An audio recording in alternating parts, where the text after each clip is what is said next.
За сайн байцгаана уу. За одоо манай доктор Самбу подкастын маань энэ удаагийн дугаарт их хүүхдийн эрүүл мэндийн үндэсний төвийн за ерөнхий мэдлэгийн засгийн эрхлэгч за Монгол Улсын зөвлөх зэргийн эмч клиникийн профессор Гавыг мөн түншлэгийн хүүхдийн эрүүл мэндийн үндэсний төвийн за мэдээгүйчүүдийн хагалгааны нэгдсэн засгийн эмч за клиникийн профессор Монгол Улсын зөвлөх зэргийн эмч ариун тоглоомоор оролцож байна. За сайн байцгаана. За сайхан урьдчж байна уу? Сайхан урьдчж байна. За. Манай доктор бол одоо энэ удаагийн хүлээж авч хүрэлцээсэн. За бид 1900 онд их сургууль. За нэг курсыг нэг үеийн эмчнэр байгаа. За одоо манай одоо хүүхдийн эрүүл мэндийн одоо манай хүүхдийн бас уран байгууллагуудын нэг хүүхдийн эрүүл мэндийн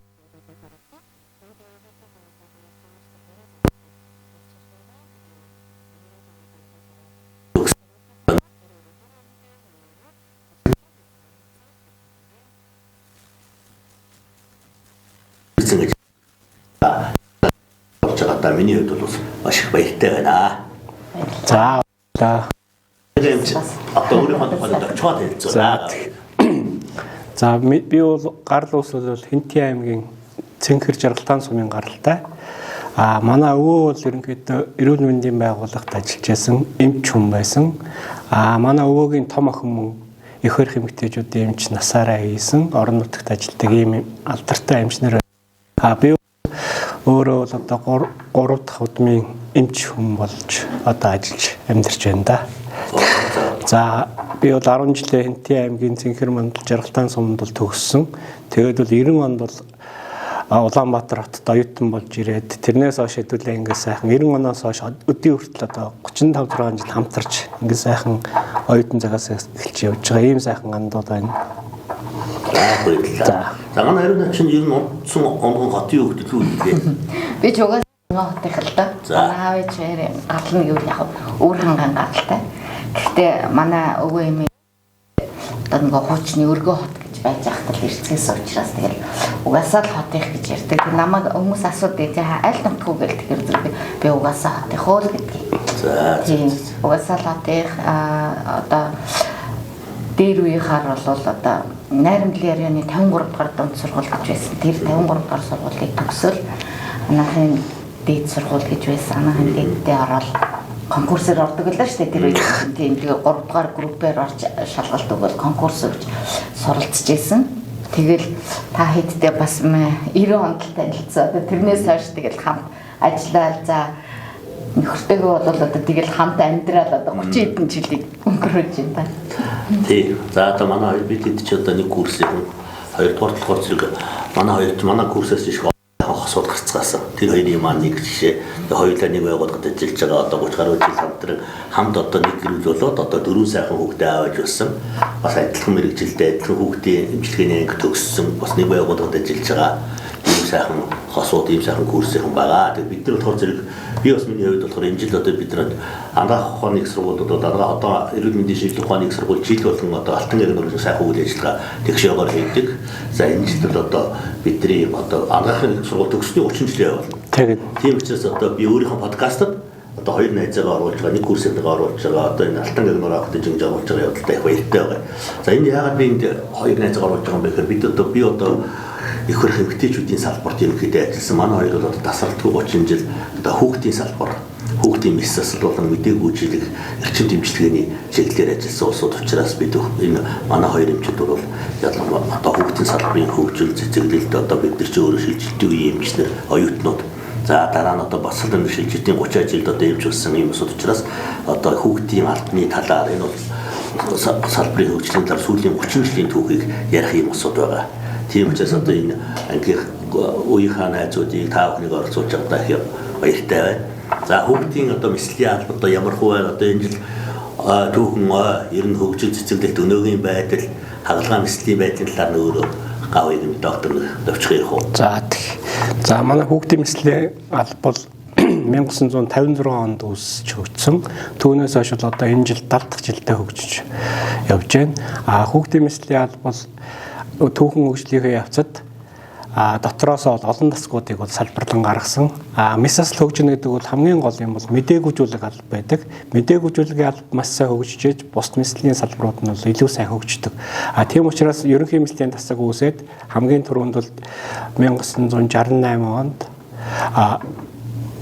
мэдээгүйжүүлэх хаалганы нэгдсэн тасаг бол үүссэн байгаа. Тэрний дараа бол тэгээд эрүүн нүрийн мэс засал, юуны цээжний мэс засал, нүдний мэс засал, чихмар хоолой мэс заслууд ингээд бол салбарлан бол хөгжсөн. Одоо бол манай алба үүсээд бол 70 жилийн бол энэ намар тэмдэглэхээр бол бид бүхэн ажиллаж байна. Олон баг хамт тасаг баг хамт олон болоод бол ойгоо тэмдэглэхээр шургуу ажиллаж байгаа. Хүүхдийн мэслийн албаны дотроо сүүлийн үед бол одоо шин дэвшилтэт технологиудыг бол бид нар бол 2000 оноос хойш бол илүү их өргөн хэрэгжилж 2012 оноос эхлээд бол дурангийн мэслийг бол манай алба бол хөгжүүлж ирсэн. Одоо бол дурангаар бол хүүхдэд хийдэг нийт нэг 25-6 төрлийн хагалгаа байдаг. Энийг ихэнх хагалгааг бол дурангаар хийж байна. 20 гаруй төрлийн хүн хэлбэрийн хүчнүүдийг дурангийн мэслээр хийж байна. 2014 оноос хойш бол 1-р эмнэлгийн эмч нартай хамт манай тасгийн эмч нар, манай эмнэлгийн хамт олон хүүхдэд бол эдэг шилжүүлэн суулгах хагалгаа хийж ирсэн. Одоо энэ оны байдлаар бол нийт 15 хүүхдэд бол 1-р эмнэлгийн эмч нарын багтай хамт элэг шилжүүлэн хагалгааг бол хийгээд байна. Манай бөөрийн мэслийн тасгийн хамт олон мөн нодлонгоос эхлээд хүүхдэд 1-р эмнэлгийн бөөрийн мэслийн тасгийн хамт олонтой нийлж мөн бөөр шилжүүлэн суулгах хагалгааг бол өнгөрсөн онд 2 хийсэн. Одоо бол эх 7 хоногт бол мөн 2-ыг хийхээр бэлдээд ингээд явж байна. Энэ бүгд нь бол цаашд гол юм бол цаашдаа хүүхдийн мэслийн албыг улам хөгжүүлэх, цаашдаа гадагшаа янз бүрийн урсгал хүүхдийн мэслийн зарим нэг салбарын гадагшаа урсгалыг бол аль болохоор их орон нутагтаа бол энэ хагалгаануудыг хийж ингэх үл зорилгыг бол бидэд бүрдүүлж ажиллаж байгаа да. Маш сайхан байна. Манай ч одоо элэг солих салбар гэдэг. Одоо элэг солих хагалгаа мэслийг хийж гисэн 1-р эмнэлэг одоо 300 гаруй гэж хавдар судлалын үндэсний одоо 200 гаруй. 2-р эмнэлэг одоо бас юу гэж 5-ыг хийсэн байлээ. Тэгэхээр манай хүүхдийн мэслийн албанд бусад хэсэгтэй одоо улсын 1-р төв эмнэлгийн эмчтэр элэг шилжүүлэн суулгах хамт олонтой нийт 15 хаалга хийж байгаа. Тий, 15 хүүхдэд хийж байгаа. Хамгийн бага насны хүүхд нөр 1 нас гарантай 7-8 кг жинтэй ийм бага жинтэй хүүхд бол элэг шилжүүлэн суулгах хагалгаа хийсэн. Том хүүхдүүд нь бол 15-6-тай ийм байх жишээд. Ер нь бол хүүхдийн мэсэл засал бол 1000 грамаас эхлээд 100 кг хүртэлх насны 0-18 насны ийм хүүхдэд бол хагалгаа хийдэг ийм салбар байгаа. Тэгээд бол бүх хагалгаа бол нэг онцлог нь бол унтуулагтай ордог учраас манай унтуулагын эмч нарын баг бол маш өргөн үрээтэй, маш их ажилтай ийм хамт олон байдаг. Ер нь бол унтуулга мэдээгүйжүүлгийн салбар нь маш сайн хөгжиж, мэс заслын бус салбарууд нь хөгждөг гэдгийг бол одоо бид нэр бол нүдээр харж, чихээр сонсож ойлгож байгаа. За биднийг одоо оюутан болоод өнгөж одоо хүүхдийн эрүүл мэндийн үндэсний төвдөөс хүүхдийн хичээл ороод явж байхад за манайд одоо энэ Сүмбэр зул багш орж ирсэн хүүхдийн хичээл. Тэр үед ч одоо хүүхдийн мэсэл рүү ороод бид нар ч мэслийн эмч одоо хүүхдийн эмч бол нэг аюу гой бахархаа хараа явж байгаа авир мэд доктор байсан. Манай төрийн саяхвалт түмэн доктор. За тэгээ Батцүх эмч бас байсан. Энэ харууд ингээд мундаг докторууд байсан. Тэгээ тэр улсууд аюу сайхан нэг одоо шийдсэн. Жинхэнэ үеийн 10 залуу насны дээр бүх зүйлийг хийдгээс аюу сайхан улсууд байсан. Одоо манай гоо эмчид дээр чинь тасынхаа нэлээ ахлах эмчдэр одоо бас үеэрээ тэгж байгаа тийм. Одоо энэ тасаг энэ төвдөө тасралтгүй 30 жил ажиллаж байна. Анх бид нарыг орж ирэхэд лавгсрам багш, авир мэд эмч, санжаа эмч гэдэг мундаг гавьяатууд байлаа. Бидний багш одоо бүгд бидний багш байгаа. Төмөн насан эмч, адиасрам багш, тэгэл Эрдэнэ баяр, Эрдэнэ гэл бидний дээд ахмадууд бол мундаг эмч нар байсан. Энэ бүхнийхээ багш нарынхаа бол ач хивээлээр өдий зэрэгтэй бид нар бол явж байгаа. Би бас гавьяаг найзаар бас бахархтыг яг ингээд тасралтгүйгээр хүүхдийн мэслийн салбарт ингээд ажиллаад олон сайхан мөн багш нарын шав болоод өнөөдрөөс дийдгэн заж ажиллаад бас одоо ингээд нэлээд туршлага хөрөнгөлөөс одоо манай гавьяаг юмч манай өргөө амарч газар 1-р амарч газрын одоо зөвлөх хэмжээр бас олон жил ажиллаж байгаа. Одоо бид нар чинь ургийн одоо төрөлхийн гажиг юмгээр мэслийн шилтгааны гол хамгийн түрүүнд гавьяаг юмчигээ дууддаг. Тэгээ бүхэл асуудлыг шийдэж барьж одоо манай курсын залуу манай үеийн залуу ирээд ингээд тусламж үйлчилгээ үзүүлж байгаа явдалд бол их баяртай байдیں۔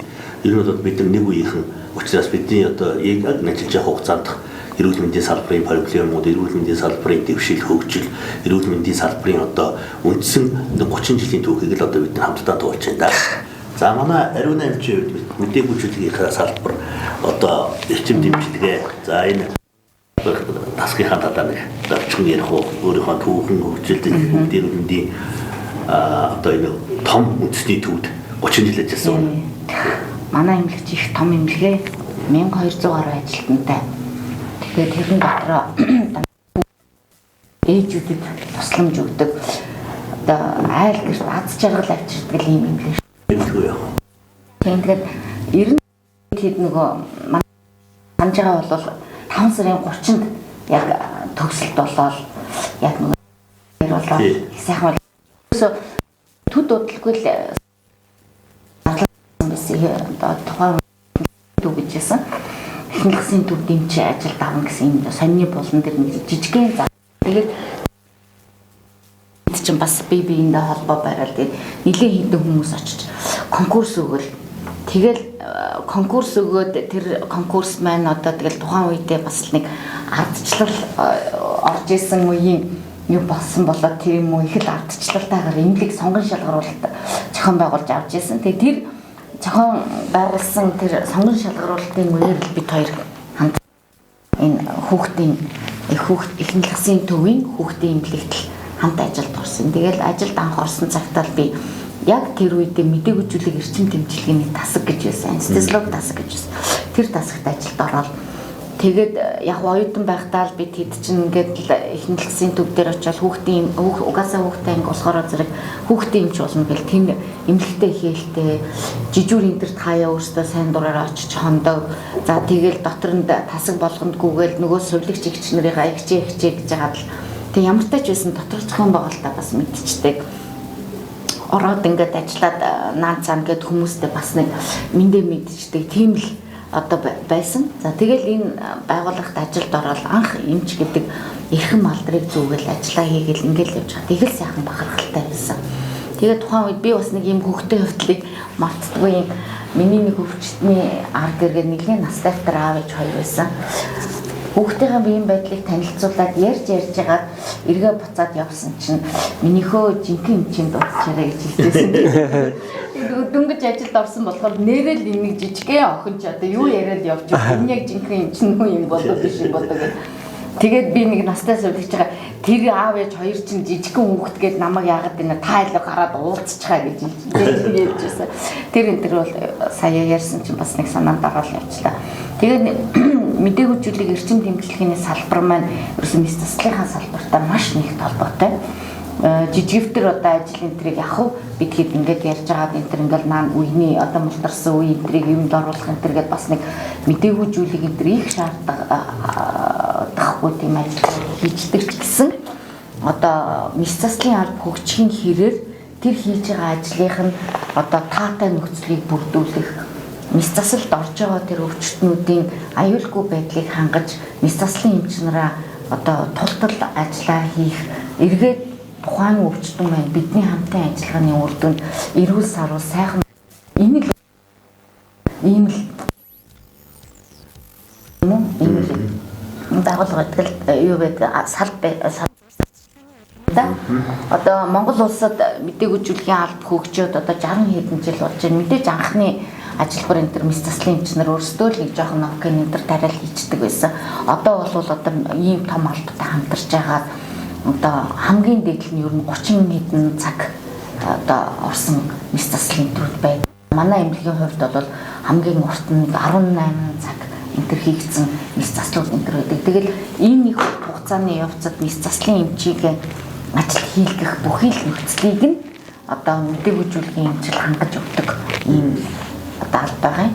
За мэдээгүй зүйлийг эрчим дэмжлэгийн тасаг гэдэг 1900 одоо захирлын албанд тоот тушаалын байгуулагдсан. Тэрнээс өмнө ерөнхий мэс заслын тасагт одоо эмч нар, сувилагч нар нь харьяалагддаг ийм одоо байж байгаа л анхны эмч маань одоо ингэж 70 жил болж байна. Энэ хугацаанд ч одоо манай төрийн сойрхолд дэг ганчимэг гэдэг юмч маань байна. За бодцэг гэдэг намайг яаж хахад тасгийн эрхлэгч байсан юмч маань байна. Ганс үх юмч гэдэг маш мундаг тухайн одоо манай багш байсан тийм. Биш өөр мэдээ хүчилгийн ганс үх юмч гэдэг тийм Германд ординатурт ажиллаж байсан. Манай тасгийн анхны тасгийн эрхлэгч гэдэг мундаг юмч байсан. За мөн түнчлэн одоо мэдээ хүчилгийн салбарыг энэ төр хөгжүүлэхэд одоо авир мэд эмчмэн хүртэл нэгжил ажиллаж исэн.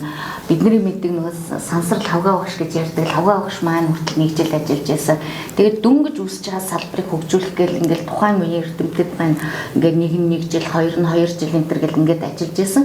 87 оноос хойш л ганс үг эмч маань тасгийн эрхлэгчээр ингээд хамт олноо бүрдүүлж ажилласнаас хойш одоо ингээд мэдээгүй хүүхдийн мэдээгүйжүүлэхийн салбар гэдэг маань ингээд бат тогтносон ийм алба болоод хөгжиж байгаа. Тэгээд одоо саяны Вегагийн маань хэлдгээр 1000 грамм байтугай 600 граммтай хүүхдээс ахуулаад 100 кг-тай хүүхдэд мэдээгүйжүүлэг өгдөг. Мэдээгүйжүүлэхийн бүх л хэлбэрүүдийг ашигладаг. За их хүүхдийн эрүүл мэндийн үндэсний төвд хийгдэж байгаа бүх хагалгаанд л мэдээгүйжүүлэг өгдөг. Ийм хамтлантай тэг ганчимэг эмч, бодоо эмч, ганс үх эмч, баяраа эмч, одоо гавьяат эмч, баяраа гэж байдаг. Тэр тийм нөгөө навчин дээрх шүүдэр гэдэг дууны эзэн тэр эмчнэрийнхаа заасан сургаал за тэгээ мэдээгүйжүүлэхийн албаны өмнөх одоо үеийн багш нарынхаа ачаар одоо бид нар ингээл албаа аваад явж байна. Одоо манай тасаг гэхэд чинь 16 эмчтэй 30 хэдэн совилогчтой за 6 туслах совилогч энтертэй ийм том тасаг болоод тэгээ ерөнхий мис заслын маш олон төрлийн мис заслууд байна. Няраа мис заслууд байна. Орчног бүдүүн шулан гэдэсний мис заслууд, гэдэсний өөрийн мис заслууд, одоо илэгд цус нойр булчирхаа, одоо дэлүү энтер гээд бүхэл төрлийн мис заслууд, бүх төрлийн хавдрууд энтер гээд эдгээрт мэдээгүйжүүлэг өгч जैन. За эрүүн нүрний мис заслын бүхэл мэдээгүйжүүлгүүд байна. Цээжний мис засал байна. Бас ингээд саяхан байгуулагдсан салбар одоо зүрхний мис заслыг бас бид нар одоо бага насны буюу 5 кг-аас доош хүүхдэд зүрхний нээлттэй мис заслыг хийх гээд ингээд бас манай эмнэлгийн хамт олон маань нэгдээд ингээд болгоод ажиллаж байна. Одоо дөнгөж бас ингээд энэ оноос эхэлж байгаа салбар маань хүүхдийн мэдрэлийн мис заслын салбар гэж байна. Энэ бүгдэд за тэгээд нүдний мис засал, чих хамар хоолой мис засал бүгдээрэнд нь бөөрийн мис засал энэ төр бүгдээрэнд нь мэдээгүйжүүлэг өгдөг ийм салбар. Тэгэл одоо 16 эмчтэйгээр хамтраад тэгэл одоо бүхэл ажил юунуудаа хийж байна да. За хоёроо яриг сонсож айгуу сайхан байна. Монгол улсын үндэсний хэмжээний энэ байгууллага. Тэгээ одоо ингээд хоёулаа ажиллаа. Энэ одоо үндэсний хэмжээний том одоо эмнэлгийн түүхийг бүтээлцээ одоо олон жил ажиллаа. Нэгэн үеийг одоо төлөөлөд ингээд явж байгаа айгуу сайхан.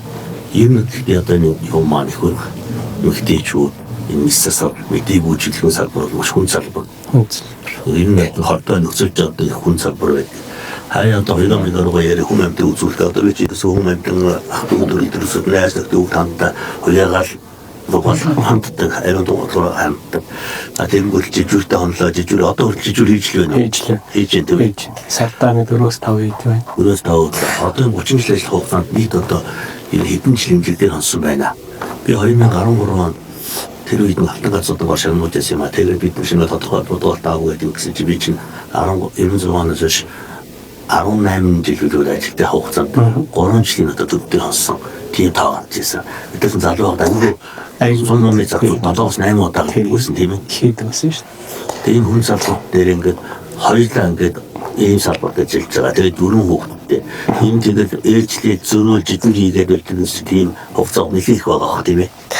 Тийм гэн аюул хийжсэн шүү. Тэгээд яг анх ажил орсныхаа дараа тест нэг залуу хумч байж гэдэг шиг тэгэл нөгөө бас л нэг жаахан анхнууд эмч нар маань одоо нэг тийм ажил гарлаа гэдэг. Тэр за тэгээд би хончиг гэдэл тур. Дээр нэг тийм ажилдаа дуцтай их юм ямар гэхээр тэгээ нэг жил бүр 1 сард 12 3 жижиг нэр хийжсэн тохиолдол. Тэр үед манай нэг эмч бодсон эмч нь хэлжсэн баггүй. Залуу нас нь бие хайрлах гэдэг. Яагаад ийм хоолон жижигрийг ингэж хийгээд байгаа юм бэ гэдэг. Тэгээд одоо бодох нь өөр юм бас л бидний эрүүл мэндэд санаа зовж лээсэн байна да гэж би одоо боддог байхгүй. Тэгээд тэрнтэй адилхан би бас сая хэдэн жилиг эмнэлэг дээр өнгөрөөгөө ингээд бодоод байсан чинь ер нь бол нэг сарда 6 жижүүр бадтай за зарим үед ч одоо олуулга амарцсан үед нэг 78 гарчтай би тэгэхээр ямар ч л байсан гэсэн нэг жилдээ нэг 70 жижүүр гэдэг нь 2 сар шүү дээ. Тэгээ 2 сар гэдэг чинь одоо 30 жилийн хугацаанд 2 сар гэдэг чинь 2 3 6. Тэгээд 5 жилиг бол бараг 5 жилиг эмнэлэг дээр 5 жил болох юм. Тэгээд жижигчүүрээ тооцоод үз. Тийм тэгэхээр зэрэг тэгээд яг уу ингээл яаж яхад манай хүүхдийн бас нэг эмчжсэн бид хоёр тэлжсэн нэг үг гэдэг чинь бүтээсээ өдрөө өглөө унтчихад сэрэмгүүд аягуулс гэ бид хоёр л ингэж ээлжилж аяг том харагдсан.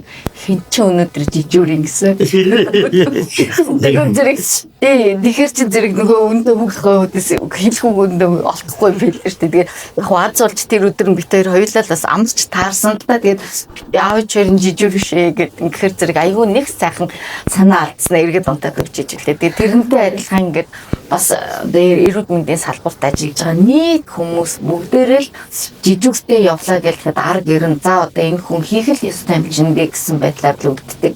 Тэгэл энэ хүн л энэ ажлыг хийх ёстой юм чинь бид нар одоо гэрийн ажлыг хийх ёстой юм чинь гэсэн байдлаар л ханддаг. Ингээл бүр сулцсан байдаг юм шиг одоо санагдсан да. Одоо тэгээд хүүхдүүд гэлтгүү аав ээж нар маань хүртэл одоо ингэ байж ах үедээ одоо тэгээ босод хамаатан садангууд ч энэ төр хүртэл бүгдээрээ л за энэ хоёр жижүүртэй юм за жижүүртэй гинэ гэл ингэж яадаг. Тэгэл нөгөө зарим нэг баяр ёслолын өдрүүдээр тэрийг жижүүртэй харахаар зэрэг хоёрыг давтаа яадаг юм тэр гэлгүйгээр жижүүртэй юм за тэгэлгүй яах вэ тэгэлгүй яах вэ за дараа тэгвэл тэгэрэг гэл ингээд бас аягүй бидээс бас аягүй санаа тавьдаг. Тэгээд 50 жижүүрнийх нөхцөлийг хангаж өгч байгаа тэр юм да. Ерөнхийдөө бид нар залуу бах тэр сарда 100 сард бол гараас дээш жирэж байгаа шүү дээ. Ахмад эмчнэр амарчин тэгээ арын албыг дагаад одоо яг сүүлийн үед бол яг сүүлийн үед бид нар чинь сарда нэг 4 5 бол хийж байгаа. Ерөнхийдөө ингээд 30 жилийн тооцоолж үзэхээр 5-6 жил нарыг эмнэлэг дээр хонцсон байгаа байхгүй 30 жил. Иймэрхүү их ачаалттай ажилласан байгаа. Яг тийм бид нар тэгээ бидний хийсэн эхний 15 6 жил чинь эмчнэр цөөхөн байсан шүү дээ. Сүүлийн үед бас эмчнэр болсон байна. Тэгээ олон сургуультаа өсөлтөө техникүүд ихтэй байна. Тавьцсангүй нэг хүн эмчид нэг одоо эмнэлгийн ажилтан сувлэгч гэрч нэг хүний тоолол арай баг болчихсон бацаад байгаа. Бидний анх багт бол цөөхөн залуу эмчнэр цөөхөн байсан. Тийм учраас ачааллыг их авч тэгээд ингээд дүүчтэй. За манай одоо хүүхдийн мэслэл дээр одоо хагалгаа нь хэдэн үеийн дурангаар хэрэгжиж байна? Ерөнхийдөө манай ерөнхий мэслийн засаг жилдээ 5-аас 6,000 хүүхэд бол ерөнхийдөө хагалгаа хийдэг. Энийхээ тал хувь нь 4-5,000 хүүхэд 4-5,000 хагалгаа нь бол бараг өдрийн мэслэр хагалгаа хийчих. Одоо сүүлийн айл болохоор нэг орны эргэлт тэмийг сайжруулахын тулд өдрийн мэслийн хагалгааг бид нар аягүй их сонгож хийж байгаа. Энэ болохоор өглөө нь хүүхд төвчтэй өдөр нь жижиг хагалгаануудыг өдөр нь унтуулалтаа ороод оройн аягүй хүмүүс ингээ гаргачихж байгаа. Энэ бол бас орны эргэлтэнд маш ач холбогдолтой. Хоёрдугаарт нь ерөнхийдөө дундаас дээш тийм дунд болон хүнд том хагалгааг ажиллахаар хэвтүүлж хийж байгаа. Энэ хагалгаа бол жилдээ 3,000 гаруй хүүхд бол хэвтэж хагалгаанд орж байгаа. Ер нь манай хэвтэн эмчилүүлэгчдийн 85-аас бараг 90% нь мэслэлээр шийдэгдэж байгаа. Сүүлийн 14 оноос хойш бол манайх дурангийн мэслийг хүүхдэд хэрэгжилж байгаа. Хүүхд хэрэглэсэн. Энэ одоо сүүлийн үед бол дурангийн мэслүүд нь 20-30% бол бид нар бол хүүхдэд бол хийж байгаа. Энэ манаас юу бодож ирэхээр тийм дэр цаанаас одоо биднес нэг өгч байгаа тоног төхөөрөмжтэй шууд холбоотой хангамж үйлчлэгээтэй гэсэн. Тийм учраас айл болохоор энэ 20-30% өшөөгөр 50-60% руу одоо хөгжүүлэх ихсэх ийм бодол бол одоо бидэрт байна. Нийтэд бол Монгол улс ер нь бол хүүхдэд бол нийтдээ нэг 27-8 төрлийн хагалгааг бол дурангаар хийдэг. Манайх бол одоо 20 гаруй төрлийн хагалгааг бол дурангийн мэслээр бол хийж байна. Энэ дотор бол одоо том хагалгааг гэж хэлэх юм бол одоо элэг цусны хүнд хэлбэрийн цусны чулуунууд байна. Нарийн гэцний бас хагалгаануудыг дурангаар хийж байна. Дэлгүүрийн хагалгаанууд, бөөрийн хагалгаа, хэвлийн арын зайн хавдар гэдэг. Дээрээс нь нярайн хагалгаа няраа мэсэл дээр бас дурангуул бид нар хэрэгжилж байгаа. А жилдээ бол бид нар 20-30 няраа хөгтөд бол дурангийн мэслийг бол хийж байгаа. Нэмтдээ бол ийм өргөн хэрэглэхийг л бодож байна. Ер нь одоо манай би усан бол Монгол эмчнэр бол хүнд ачаалттай ажиллаж сурцсан. Хоёрдугаар нь маш их ачаалттай ажиллах хийж байгаа.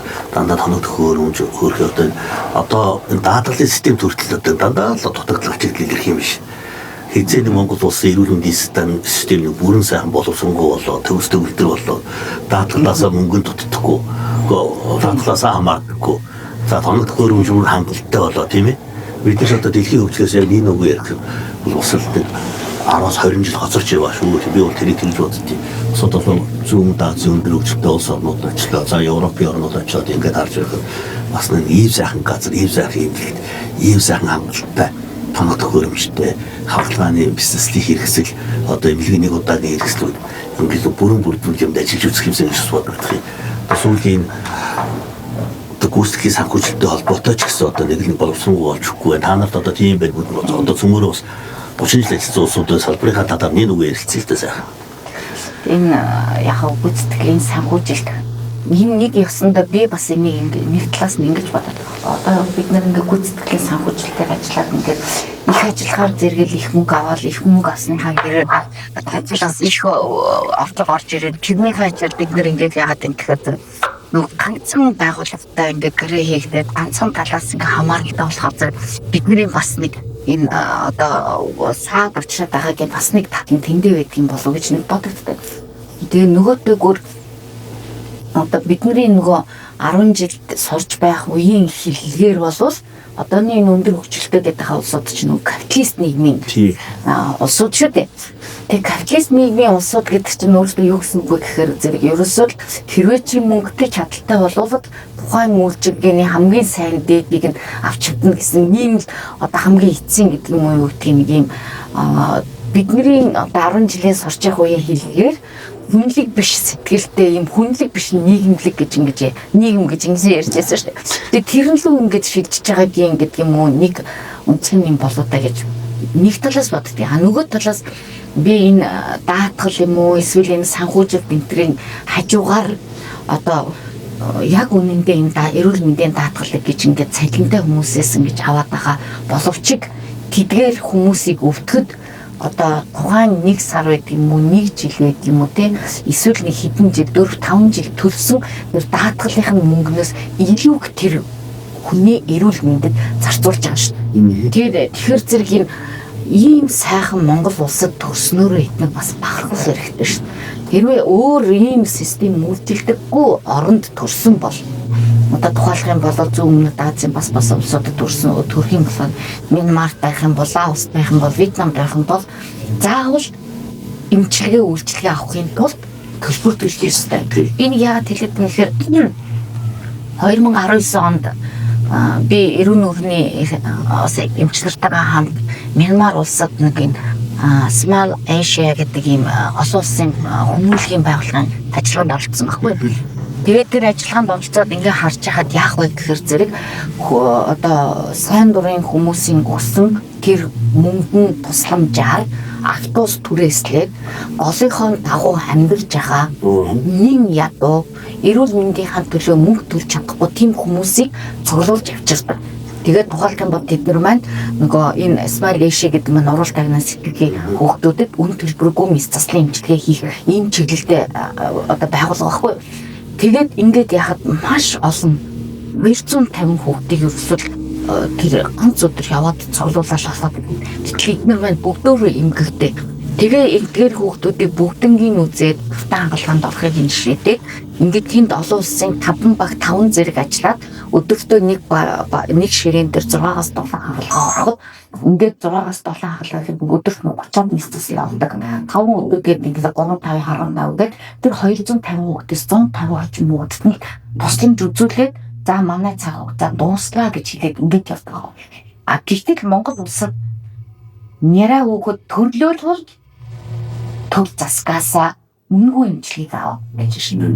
Ийм сайхан улс орн бусад цөөхөн шүү дээ. Зэрэг яг эрүүл мэндийн даатгалын хувьд эмчнэрийн ажлыг үнэлж байгаа үнэлгээний хувьд одоохондоо ингээд одоо зэвсэн үе гэх юм хэцүү юм. Одоо ингээд хөгждөг учраас тэгэхээр зэрэг одоо удахгүй бас энийг ийм сав батгалтай байдал нь арилда сайхан болоо.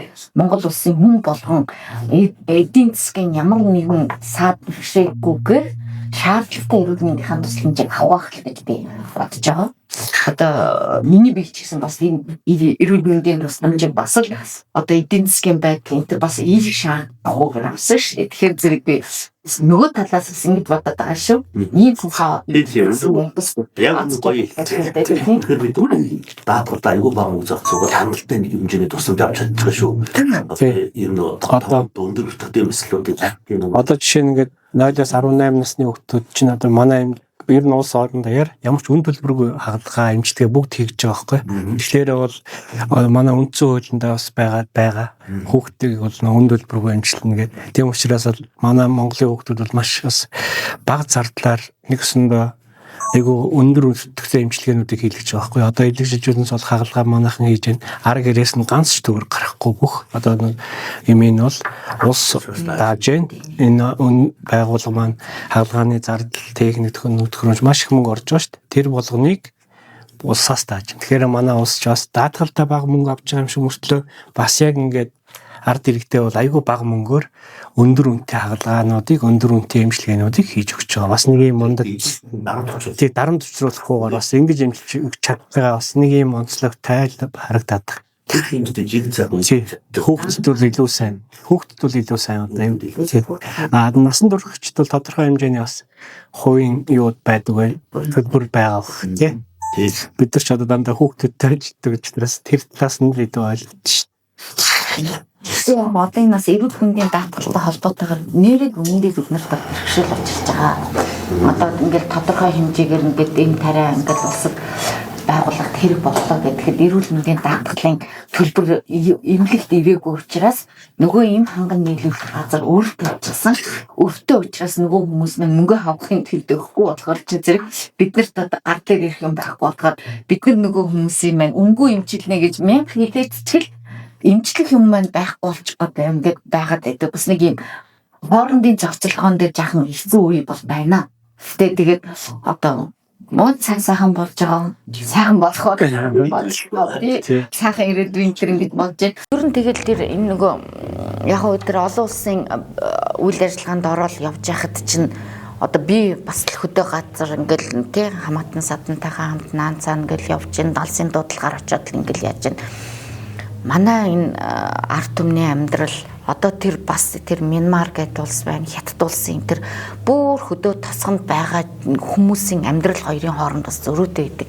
Тэр үед л би нэрээ ямар сайхан их оронд би хүн болж төрөөвэ, ямар сайхан оронд миний хүүхдүүд хүн болж төрөөвэ гэж бол боддгийн шүү. Тэр холын ирэг дагуу ингээд байж байгаа хоногийн хоолоо яаж олж идэх юм мэдэхгүй байгаа тэр улсууд шиг тэгж байх юм бол энэ ч та бас хэцүү яа. Тэгэхээр зэрэглэн. Тэгэхээр зэрэг энэ манай даатгалын систем маань энэ одоо бүх Монгол улсын бүх иргэдэд нээлттэй үйлчилж бүгдөөрэнд нь энэ эрүүл мэндийн тусламжийг жигт сайхан хүргэх гээл ингээл хичээгээд байгаа. Тэгэхээр нэг альва юмд сайн муу хоёр тал байдаг шиг. Тэгэхээр бас энэ даатгалын энэ нэг жаахан хэцүү үе байхын хувьд байгаа. Тэгэхээр тэр хэцүү юм энэ төр маань тэгээд тэртээ тэргүү засах дүр маань ингээд шийдээд сайхан болгочхоор зэрэг улам илүү сайхан байх байхаа л гэж би бодоод байгаа шүү дээ. Нөгөө талаас нь бодоход үн тийм байхгүй. Би бас монголч хүүхэд залуусын орон 3 хүнд би нэг нь 0-18 настай хүүхэд шүү дээ. Энэ цаг улс оронд хүмүүс айгүй цаах аз жаргалтай амьдарч байгаа маа. Би одоо энийг бие бас хүмүүстэй яриад идэв. Тэр хэцүү одоо нутаа төгжрэл тэгээд одоо энэ ядуу гэдэг ингээд зүрээр хэлээд байгаа. Би бол боддtiin бас. Үнэхээр маш их өндөр хувь тавилангаар бидний сайхан оронд хүн болж төрж байгаа. Хоёрдугаар бидний сайхан улс их орныхон буй маш олон их тусламжийг сургалт одоо эмнэлгийн тусламж, сургууль, боловсролын бүх тусламжийг үн төлбөргүй сайхан авч чадж байгаа юм. Дээр нь болохоор зэрэг манай улс би хүмүүст ярьдیں۔ Би дэлхийд 8 тэрбум хүнтэй биднээс доод түвшинд биднээс ядуу биднээс хэцүү 7 тэрбум амьдарч байгааг та нар ойлгохгүй байна. Одоо за японочдын 100 хэдэн сая зүүн Азийн одоо өндөр хөгжилтэй за тэр Австрали, Гонконг, Сингапур за хятадын дээд давхарган тийм ээ. Ингээд тэгээд 300-400 сая яваа Европын Америк 250-аас 280 сая чинь тэр 250 сая сайхан амьдарч байгаа юм биш энэ төр гэдэг. Тэр тооцох юм бол нэг тэр бом очмол хүн байгаа. 7 тэр хүн биднээс хэцүү маш хэцүү эмнэлгийн тусламжийг яаж авч чинь боловсролтой ямар хүн зарцуулж яагаад хөөрхий өөрсдөө ингэж сурч боловсролж чадахгүй байна тийм ээ. Тэгээд өсгөн ядуурал гуйланчлал бас их байгаас орон их байна. Хангалттай хэмжээний Монголд бол одоо хүн болгон хангалттай хэмжээний тусламжийг улс орныхоо эрүүл мэндийн хөгжлийн төвшөнтэй дүүцгээс тусламжийг авч чадчихаа гэдэг бол сайхан тэр аюу сайхан штэ тэр болгон яг одоо жишээлбэл тийм хичнээн сайхан улс байгаа дайнтай улсууд бас л хэцүү штэ. Дайнтай улс газар байгаа одоо зүгээр энгийн ард түмэн гэхтэл ингээ бодоод үзэхэд л хизээ хаана бөмбөг дэлбэрэх болол гэж айж байгаа болохоос биш би сайхан сургуультай явъя хичээлээ давтаад ингээд сайхан болъё тийм хүн болно гэд ингээд зорилготой байхгүй штэ. Тэр хүүхдүүд тэнд өсөж байгаа хүүхдүүд эддэг яг манай үеийн яг нэг одоо тий шилжилтийн үеийн тэр яг олон үед амьдч штэ. Социализм үеэс ардчлалын үеийг харсан. Мянганы харлаа 2000 солигдтыг харлаа. Одоо шилжилтээр ороод олон үеийг яасан. Ер нь бол бидний 90-ад оны оюутан бид нар бол ерөнхийдөө айгүй төвчээртэй хүмүүс гэж боддоо штэ. Оюутны байр олон жил бас явлаа тэгээд Толооны үеийнхэн шүү дээ. Толооны үе, зах зээлийн үе бараа таваар маш ховор үе байлаа. Хоолнд ховор үе байлаа. Атар талхаа хаваач идэх гэдэг үс шүү дээ. Тийм. Тэгээд яачдаг. Ингээд явж байлаа. Оюутны байр 90-ад оны зах зээлийн үе хэцүү чанга байсан шүү дээ. Өнөр чанга байсан хэцүү байсан. Сарын хоолны толоон, сарын махныхаа толооноор яадаг гэл. Тийм учраас манай үеийнхэн бол нэрээ бас нэлээд төвчээртэй зоож төвчээртэй хүндэг басан зөксөж чадсан. Сайтай ирээд байдаг шүү дээ. Үд үеийг тоосон. Зах зээлийн хүнд замыг даагаад ирсэн үе. Тийм, тэгж байна. Тэр үеийн эмчнэр тэр үед одоо ингээд тэр үеийн оюутнууд. Одоо яг шилжилтийн үед бид одоо эмчийн ажил амьдрал одоо залуунаас эдгээр үе маань дандаа энэ шилжилтийн нийгэмд өнгөрлөлтөө тий. Дөнгөж шинэж бол анхны цалингаа авах гэж чинь 16 мянга 19200 байсан. 19 16 жил тийм 19200. Тухай тийм л мөнгө авч эхэлж байлаа. 19 хүн. Одоо тэгэл чинь юм тэгэл зах зээл тэр үед чинь тэгэл нөгөө автобусны билет 100 төгрөг. 100 төгрөг. Тий 100 төгрөг. Дараа нь тэгээд яга тэр үед чинь тэгсэн хүүхэд нь 50 төгрөг гэдэг.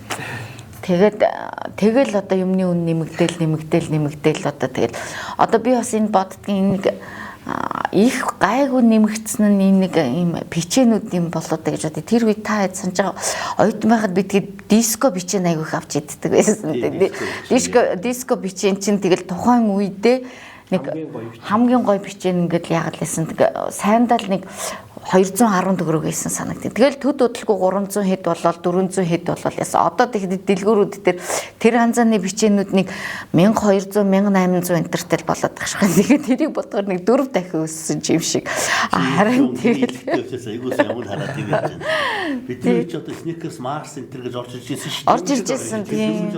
Тэр чинь айгуу үнэтэй санагдав. Их үнэтэй санагдал ямар үнэтэй юм бэ гэж бодоод тэгээд охтууд энэ нэг хоёулаа 2 3 нийлж аваад дондор нэгээ хувааж идэл ингээд тэгдэл тийм үе л байсан л та. Тэгтээ тэр үеийн одоо байгаа байдал зарим үеийн дээр энэ нэг ажил дээр энэ ажиглагдаад байдаг байхгүй. За илүү энэ яадаг вөхөр юм тариагаа энд ингээд одоо манай хүүхдүүд бол бас зарим нэг юмуд ингэж хувааж хэрэглэх тохиолдол бас байна л да. Тэгэхээр зэрэг за одоо энэ ингээд эн чинээс илүү гарсан чинь нөгөөдөгт нь ингээд яачвал одоо болох юм бол энэ хоёрт аюулаа адилхан хэрэгтэй байгаа юм чинь тэгээд ингэж яриад идэв. Тэгэл үе би бол боддгийн энэ за одоо бид нар энэ нөгөө яг зах зээлийн үед ингээд юм тарчиг байх үеийн эмчнэр болохоор зэрэг ингэх гээд байна. За тэгтэл одоогийн одоо хүүхдүүд ёстой нөгөө Z generation гэж яриад байгаа хүүхдүүд бол нэг хэрэглэл үлдсэн нь яасан гэхээр хайсан л гэхээ. Харин тийм. Тэгэхээр зэрэг итгэхэд бас одоо за нөгөө үе үеийн одоо юмд хандах хандлага ертөнцийг үзэх үзэл энэ төр арай жоох өөр байгаад байна уу даа л гэж боддгийн. Бид нар чинь оюутан багтаа тэгэл нэг өдөн хүрдэх мөрдөг бас нэг алгаазадгаа бүтэн 5 6 жил өсчдөг гэсэн шүү дээ. Тийм. Өслөө тэгээд юм чимж болтлоо өсч байсан. Тийм. Юм ийм илбэгдэлбэг байгаагүй шүү. Байгаагүй. 25-ын нөгөө нэг санживэл нөгөө дипломат цүнх гэл тэрийг эхний 1-2 жил 3-4 жил энэ төр барьсан хүмүүс аягүй их л байдаг байсан. Тэр яг социализм гэж яг үе тэгэл ардчил гэж яг үе оюутнууд тэгээ нэг социализмын үлдэс үзэл бодол юмыг хэмнэх гамнах тийм аягүй их байсан шүү дээ бид. Аль болохоор л юм хэмдэг байсан. Хэмдэг яг аль болохоор байхгүй болсон юм. Байхгүй болсон ягаад энэ. Бүр ингээд вислийн утас мотос тэгэл ингээ хаалгаа вислийг чинь бүх юм хэмндэг гамндаг тийм. Тэгэл ингээд одоо ч бүх юм нэг удаагийн хэрэглэмэрс болсон чи тийм байгаагүй шүү дээ. Тийм байгаагүй. Тэгээ яг бас нэг юм хөгжихийн хэрээр байна л да. Одоо жишээл сая нэг удаагийн хэрэгсэл гэл ярьсан. Нэрэл нэг удаагийн хэрэгслийг бид нар гамнлаа гэдэг чи одоо яг тэ тэр дөрөв нэг удаа хэрэглээл тэгэл устгахаас цааш тэгэхэр чин зэрэг бас тэр үетэйгээ бас зэрэгцэх хэрэгтэй. Тэгээд нэг удаагийн хэрэгсэл орж ирсэн гэсэн чинь надад бас нэг сонин тийм юм. Бид хэд нөгөө 3 дахь курс төгсөөд сувилагчийн дадлага гэдэл хийдэг байсан шүү дээ. Тэг имлэг дээр очиад нөгөө сувилагч болж дадлага хийдэг. Тэгээ нөгөө төмөр шипризийг угаадаг. Төмөр шиприз угаагаад ингэж яаж байгаа л очиод тэр нөгөө юун дээр ариутгал дээр очихоор зэрэг бодис тусаадаг. Бодис тусаагаад нөгөөх маань ингээл өнгө өгөх юм болоо дутуу угаасан байна. Буцаж авч яваад гүйц дуугаа гэлдэгдэг. Тэгээ одоо тэгт чинь юу эргээгээд нэг удаагийн шиприз хэрэглэлээ. Зүгийн нөгөө аюулгүй хайрцагт хийлээ хаялаа ингээд л дуусчихна. Тэгээд энэ хэрээр л одоо эрүүл мэндийн салбар маань хөгжиж байгаа юм жишээ шүү дээ. Тийм ээ. Өөр болчиход байгаа шүү шал. Тийм шал өөр болчиход ингээд яагаад байгаа. Одоо барилга байгууламжийн хувьд ч гэсэн одоо сүүлийн жилүүдэд ч одоо их хүүхдийн эрүүл мэндийн үндэсний төв хэд хэдэн сайхан объект барьчлаа тийм. Эний үдгээд их няраа эмэгтэйчүүд үндэсний төв 300 ортой аюул сайхан төрх хэмжээг байгуулагдлаа хангуулт үүс. За 2 дугаар төрх гээд одоо 9 давхар маш сайхан байшин одоо манай их хурлын салбар тэгээд их чинь. За 3 дугаар амарч газар ч гэсэн 17-8 оны үед орсон бас сайхан амарч за хөдөө орнууд 50 ортой төр баг аймаг болгон 50 орттой болсон. Боотууд ямар ч гэсэн нэг 50 орт эмнэлэгтэй болчихсон шүү дээ. Эмнэлэгтэй болсон. Хүүхдийн эмнэлэг, юуны их хурлын эмнэлэг гээд байсан. Нэг үеийн болдог болсон. Бид нар чинь эргэж хөрхий саяхан л одоо коридортой шалан дээрээ тийм хөвчдөг байсан шүү дээ. Гэхдээ энэ одоо сүүлийн хэдэн жил бол барилга байгууламж объектийн хувьд бас одоо эмнэлгийн тоног төхөөрөмж хангамжийн хувьд эмнэлгийн нэг удаагийн хэрэгслийн хувьд ч гэсэн бас шал өөр болчиход байгаа шүү. Одоо тэр мөнгө сайхан сайт яриад байгаагаар одоо дотоодын нэгтгэхийн 6% одоо яг ингээд эрүүл мэндийнхаа салбар зарцуулж эхлэх юм бол бидний цалин хөлс төр эмнэлгийн хангамж магамж төр шал өөр болох байхаа гэж бодоод байгаа шүү дээ. Шал өөр болох уу? Аюулч хордоо өөрчлөгдөж байна. Тий. Манай их хүүхдийн эрүүл мэндийн үндэсний төв хөтөлч саяж перинатологийн төв ашиглалтанд орсон. Одоо хамгийн сүүлд гэхэд сая өнгөрсөн оны 9 сарын 1-нд бид нар хүүхдийн эмнэлгийн одоо зөвлөх поликлиник гэж ярьдаг да. Одоо амбулаторийн хэсэг гэдэг 6 давхар маш сайхан ийм барилгатай болсон. Тэнд маань маш олон кабинетууд ажиллаж байгаа. Та бүхэн бас ингээд очиж энтер үзсэн бах. Зай талбай ихтэй, эмчнэр энтертэй ингээ харьцах боломжтой, ингээд чөлөөтэй харьцах боломжтой. За тэгээд тэрний маань 5 давхарт нь бас мис заслын хэсэг энтер гэж байгуулагдаж байгаа. Тэр маань одоохондоо хараханда нөгөө ашиглалтанд гүйцэж орж амжаагүй байна л да. Гэхдээ хэрвээ тэр хэсэг маань ашиглалтанд орчих юм бол өдрийн мис заслын хэсэг тэнд байгуулагдаад одоо тэгээ мис заслын эмчнэр маань илүү олон хүүхдэд ямар нэгэн очор дараалалгүйгээр илүү хурдан шуурхаа үйлчлэх ийм боломж нөхцөлийг одоо хангаж байна. Нэр одоо ер нь дуудлага бодлогоор хөдөө мөдөө явах асуудал байд юм уу? Хэр байд юм бэ? Ерөнхийдөө дуудлагаар их явдаг байсан. Сүүлийн үед болохоор нэг телеграм, интернет аюу хөгжсөнтэй холбоотой телемедицинээр зөвлөгөө өгчдөг. Телемедицинээр нэлийн зөвлөгөө өгч байна. Яалтчгүй юунд дээр дуудлагын дээр бол очиж байгаа. Жилдээ нэг 10 дуудлага бол яалтчгүй орон нутагт очиж үйлчилж байна. Болж игэл тэгэл юугаараа бас интернетээр холбогдоод дуудлагандаа ингэ зохицуулах бас боломжууд бол гарч ирсэн байна. Ер нь бол яг хотод төр бол дуудлагын юунд бол их явна. Орны одоо гач хөгжил одоо эмгэг няра одоо гажигтай өгөх төр хэмжээ хэрэг байна. Одоо сүүлийн үед одоо туссан ночлогоо нөгөө скрининг үзлэгүүд ялангуяа оргийн үеийн тэр сайжирсантай холбоотой хайцсан бас буурж байгаа л хөгжөд байгаа. Ерөнхийдөө дэлхийд даяар бол оргийн гаж хөгжил ихсэж байгаа л да. Ерөнхийдөө манай эмнэлэгчний скрининг няран скринингээр 4-5 хүчин дээр бол хийж байгаа шүү дээ.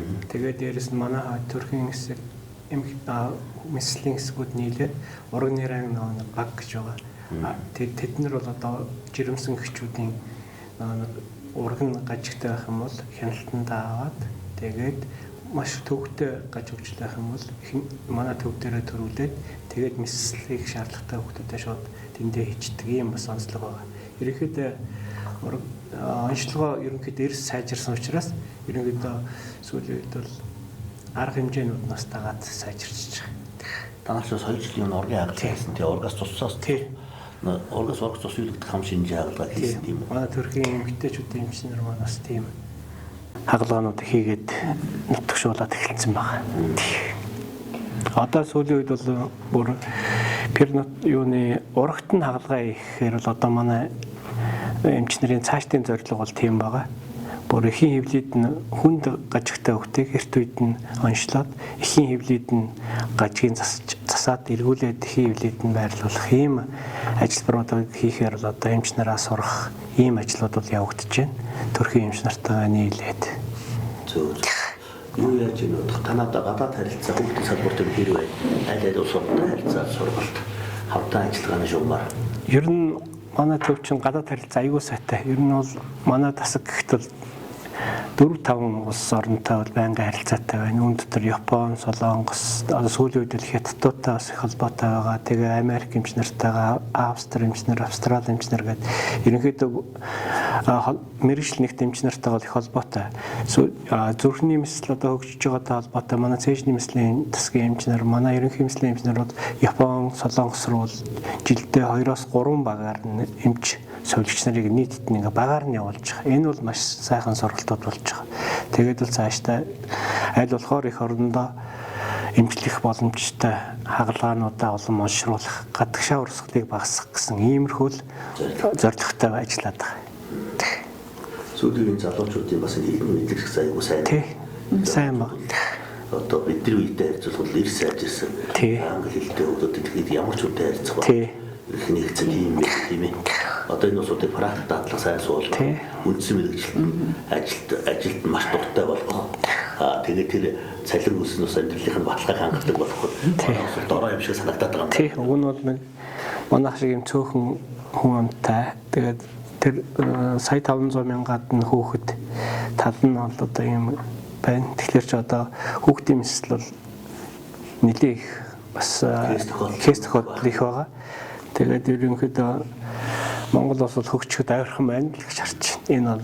Энэ бол тэр залуучуудынхаа ирээдүйн бүх зүйлийг хараад өрөөд ерөнхийдөө өсрөнгөө хөгжлийнхээ хүмүүс хараад байна. Одоо жоохон бохирдлын нэг хэдхэн шилжилтийн үеийн жил байгаа тийм. Шилжилтийн нэг жоохон хэсэг байгаа шиг байна. Энийг давчвал тэгээд дараа дараа илүү шуурхай гой зам руу орох гэдэг шиг байна. Алсын дудлага гэж ярьсан. Хуучин чинь бид тэр бас нэлийн явдаг гэсэн. Маш их явдаг гэсэн шүү дээ. Нэг 2 3 болов энүүхэн юм гинтгэл байдаг гэсэн. Тэгээд тэрэн дээр одоо багасны бас нэг шалтгаан гэвэл юм чинь нөгөө хүүхдийн мэдээгүүжүүлэг, хүүхдийн мэс заслыг олгох гэдэг нөгөө эмчнэрийн татан сургалтууд явагддаг байхгүй. Тэгэхээр зэрэг аймагуудаас одоо нөгөө мэдээгүүжүүлэхийн нэг эмч мэс заслын эмч нар маань хурж ирээд бас багаараа ингээд сурчдаг. Тэгэхээр зэрэг энэ мэс заслын эмч нар маань тэд нартай нөгөө телемедицин одоо интернет одоо ингээд сайхан хөгжсөн үеч одоо бас ковидын сайн талууд бас байна шүү.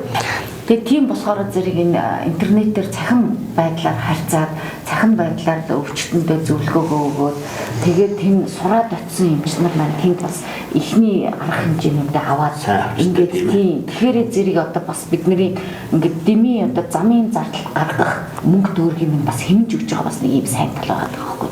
Тэгээд тэрнтэй адилхан одоо бид нар ч гэсэн бас гадагшаага эмчлүүлэхэд одоо бас л одоо бүх хөрөнгө энэ төр хамаг байдаг юм а зараад байгаа юм ард иргэдээ тэр байдлаас нь бас цөөлөх талаасаа гадны улс орны эмч нартай хамтарч суралцаж тэднээс бас одоо арга туршлагын суралцаа тэдний заасан арга туршлагыг бас ард түмэндээ хэрэглээд энэ их одоо үргүү дэмий эдийн засгийн алдагдлын өдөрт оруулахгүй байх ийм л санаатай байгаад. Тэгээд тэрнтэй адилхан одоо ер нь бид нар аймгийн төвүүдэд ажиллаж байгаа эмч нартай сургалт аргацсан эмч зөвлөгөө өгдөг. За тэгээ олон улсад ажиллаж байгаа одоо нэртэй эрдэмтэн профессоруудын одоо суралцаж тэрийгээ бас одоо их орондоо хэрэглэх гээд энэ арга дээрэж бас байгаад байгаа. Тэгээ нөгөө аль түрүү хэлсэн шүү дээ. Одоо манай энэ дараагийн үеийнхэн хэл бас аягүй сайтай болж байгаа. Тэр үнэхээр энэ одоо маш сайн байгаад байгаа. Одоо нөгөө л түрүүчийн хэллэгээр нөгөө социализмын үеийн үлдэгдэл гэдэг шиг бид нар бол орос хэлэндээ сайн байсан. Тэрж одоо яг тэрнтэй адилхан одоо орчин үеийн сургууль ерөнхий боловсролын сургуулиудын үндсэн гадаад хэл маань англи хэл болчихсон.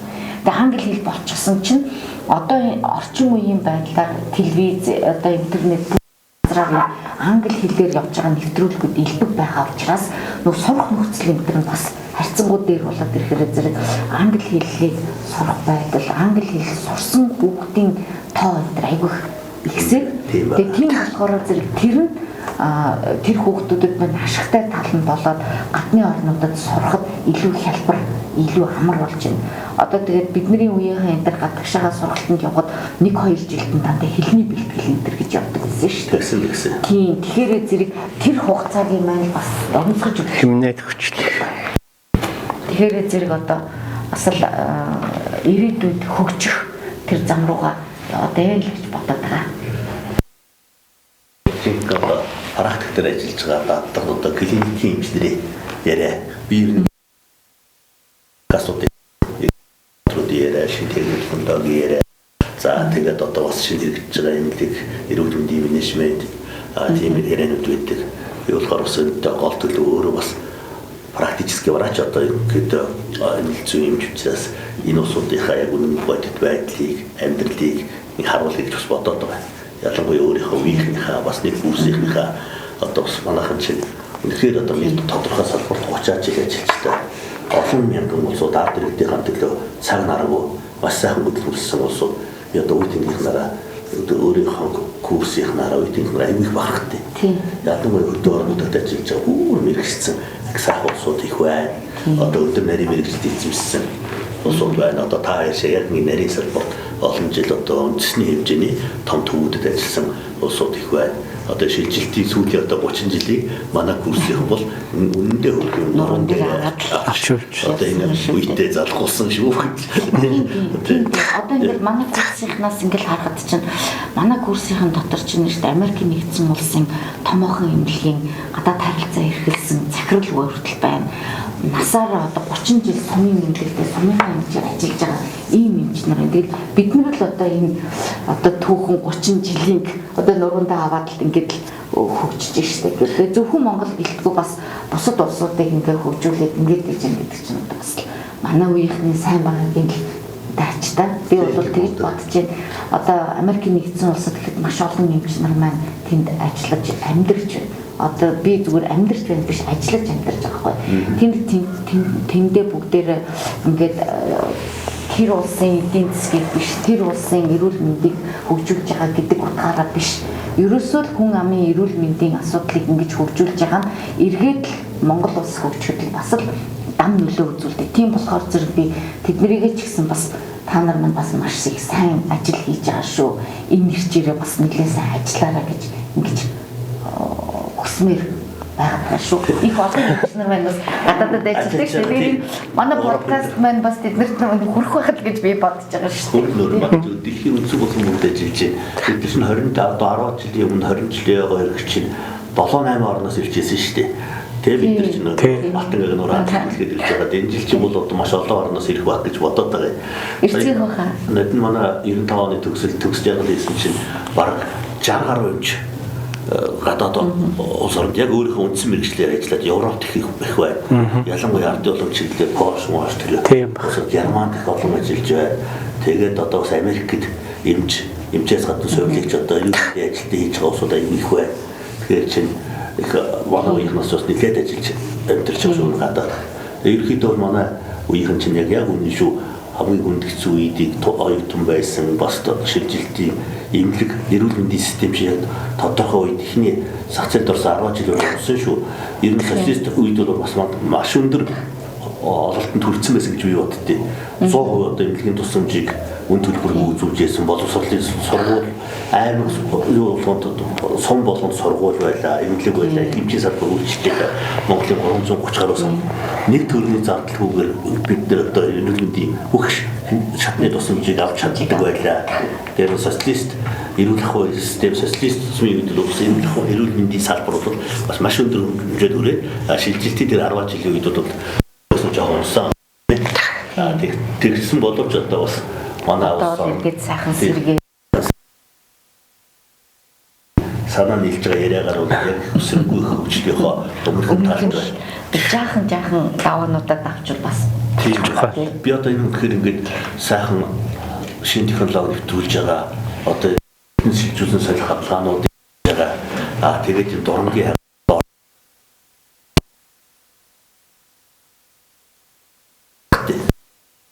эрүүлийн салбартаа хэдэн хувийг зарцуулдаг үлээ дотоодын нөхцөл 3 хувийг зарцуулж байна. Энэ усууд нь ямар цалингаар амьдардаг үлээ тийм ээ. Үндсэндээ $500 цалингатай усууд шүү дээ. Тэгээд бусад усуудаа харьцуулах. Тэгээд дээр нь болохоор зэрэг бас Монгол хүн эрүүл мэндэд хэр анхаардаг үлээ. За иймэрхүү зүйлийн асуудлууд ингэж явж байхад бол ийм нөхцөлд ингэж ажиллаж байгаа эмчнэр одоо манай үеийнхэн болон манай эрүүл мэндийн салбарын ажилчид бол бас үнэхээр цагаан нөхөртэй баатруу ч үү гэж би бодож явдгийг бахархаж явдгийг энэ усууд одоо манай ард түмч иргэд бас мэдж байгаа манай эрүүл мэндийнхаа бид нар одоо ковидын үед дэлхийд даяар тархсан цар тахлын үед манай систем нь ямар хөө юм манай эмчрийн чадвар мэдлэг ер нь хэр юм бид нар ямар системээр яваад байна яг ард иргэд маань эрүүл мэндийн тусламж үйлчилгээг ямар хэмжээнд авч ийн гэдэг бол дэлхийд даяар бүх улс орны нүрийг бол саруулсан болов уу гэж боддоо шүү дээ. Ковид тийм ээ. Тэгэхээр Монгол инженер бусад инженер шиг ерөөсөө шууд хоцоо солиол яг дайны голомт руу ороод хин ч одоо ажилласаа цааргадаагүй хин ч одоо ажлын байр орхиогүй чиглэгийн мэргэжлийн ажилтнууд бол тийм. Тэгэхээр дайн одоо нэгсний цар тахалчийг том дайн юм да. Тэгэхээр өдөөсөө бүгд хуцаа солиол аргэр өрхөөл толгой бүсрэн орж илаа. Тэр үед зүгээс бас үнэхээр бахархалтай санагдсан. Зүйл бол тэр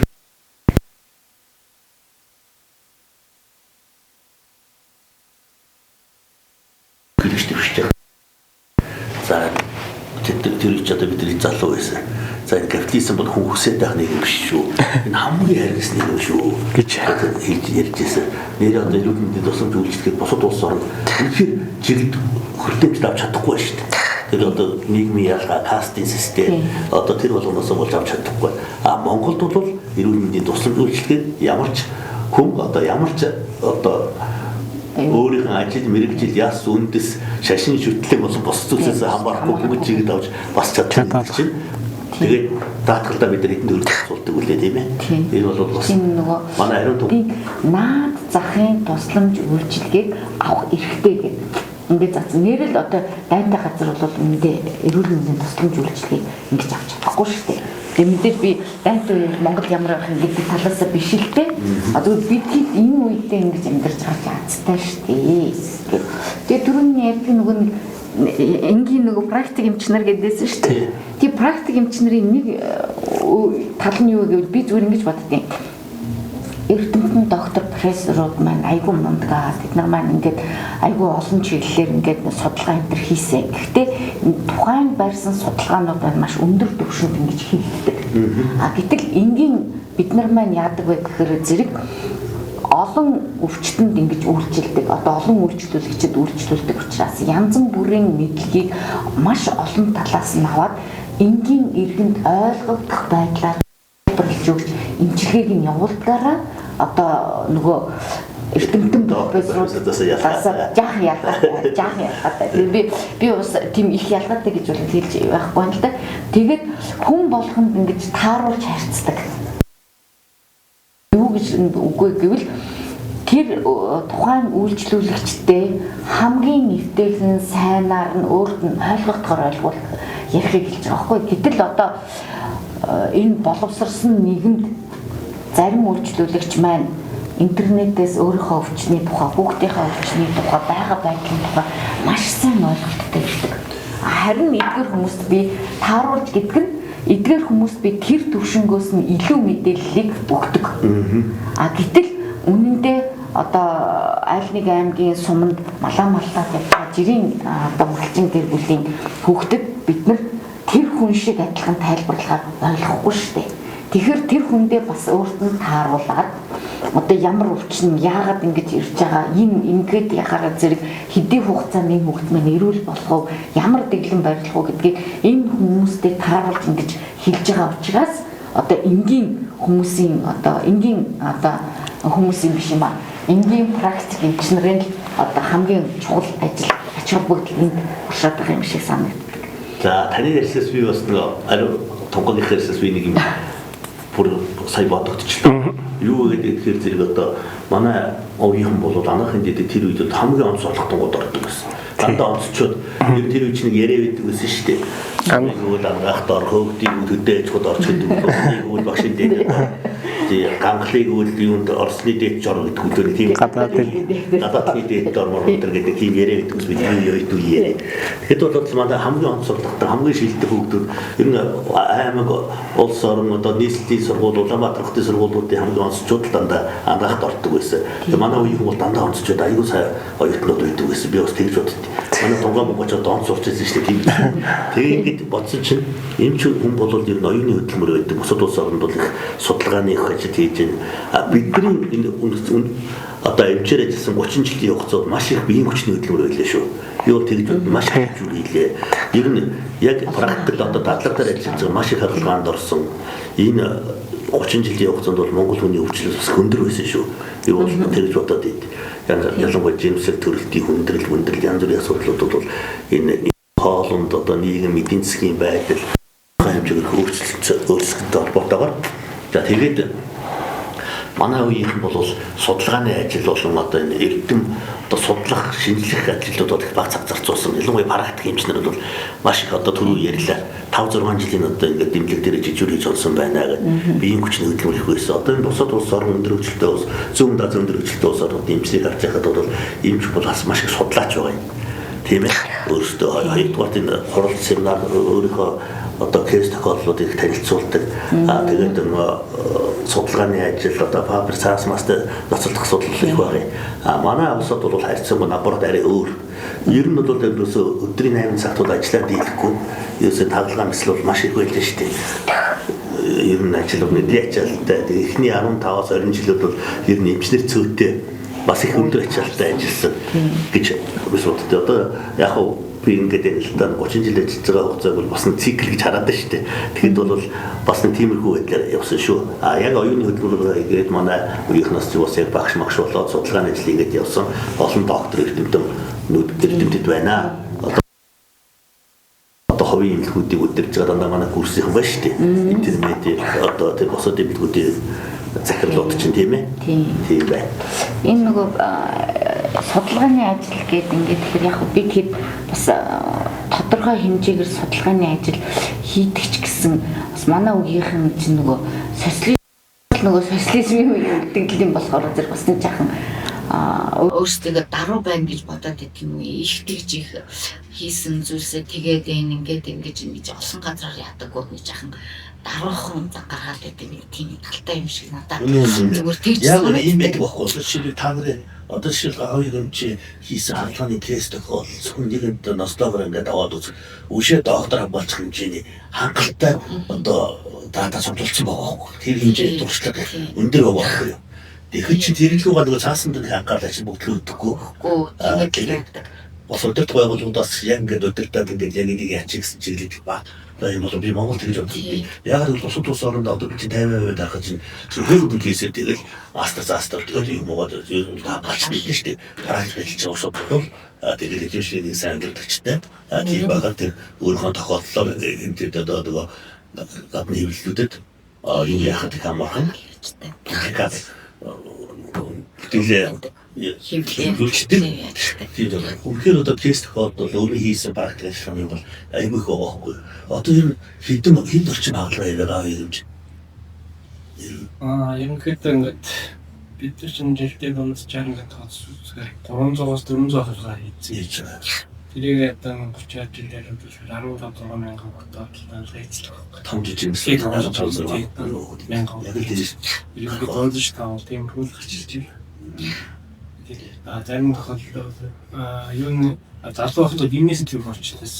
Одоо бүгдээ холмоо болоо хэвлэлийн дийдээ дөрөслийн хэрэг тийм. Ерөнхийдөө онооч чадаж жилдээ нэг яалтаа алгам чинь нийт мессежийн 50-60% яалтаа мессеж боллоо байна. Тэрний нэг 40-оос үдсэн хойноос нь төлөө таалгаа. Энэ осоо жилдээ нэг 300 хүүхдүүд осоо мессежлээ хаагддаг шүү. Тэрний нэг 10% нь хүндэрсэн байх жишээ. Одоо сүүлийн ерөнхийдөө төрөлхийн хөгжлийн гаж хөгжлөөнөөс нэг мэдж онцлогоо сайжирсантай холбоотой. Тэгээд яг манай улсын юутай холбоотой хөгжлийн холбоотой эдийн төвчөнд бас нэлээд байна. Яалтаас ясны эдийн төвслүүд, арьс хэмжээний эдийн төвслүүд гэдэг бас нэг юм онцлог бас хүчин бас нэлээд байдаг. Тэгээд ерөнхийдөө хоос онд одоо хэрэгжилж бага насны хүүхдүүд аягүй гэн учраас хоос онд хэрэгжилж байгаа хэрэгслэр тавсан гэдэг янз бүрийн юмс болоод хүүхдүүд өөрсдөө гэмтэх эцэгхийн одоо эрүүл мэндийн боловсрол бас дутуутай холбоотой үр хүүхдээ гэмтэх ийм асуудлууд бас ахын өстөд бас зүйлийг ихсээд байна. Энэ одоо юу гэхлээр янз бүрийн нэг захлаан бараануудын одоо төвчин зай, сорин зам янз бүрийн гадны видео энэ мэдчлэн жоо хүүхдүүд санамсартай олон санаандгүй байдлаар залгаад тэрнээс болоод янз бүрийн эсэслийн өвчнүүд болоо гидс дотор энэ төвчрсэн бас нэг иймэрхүү ахын усалтай холбоотой бас мессежнүүд үе юусан ингэдэг шинжтэй тохиолдол.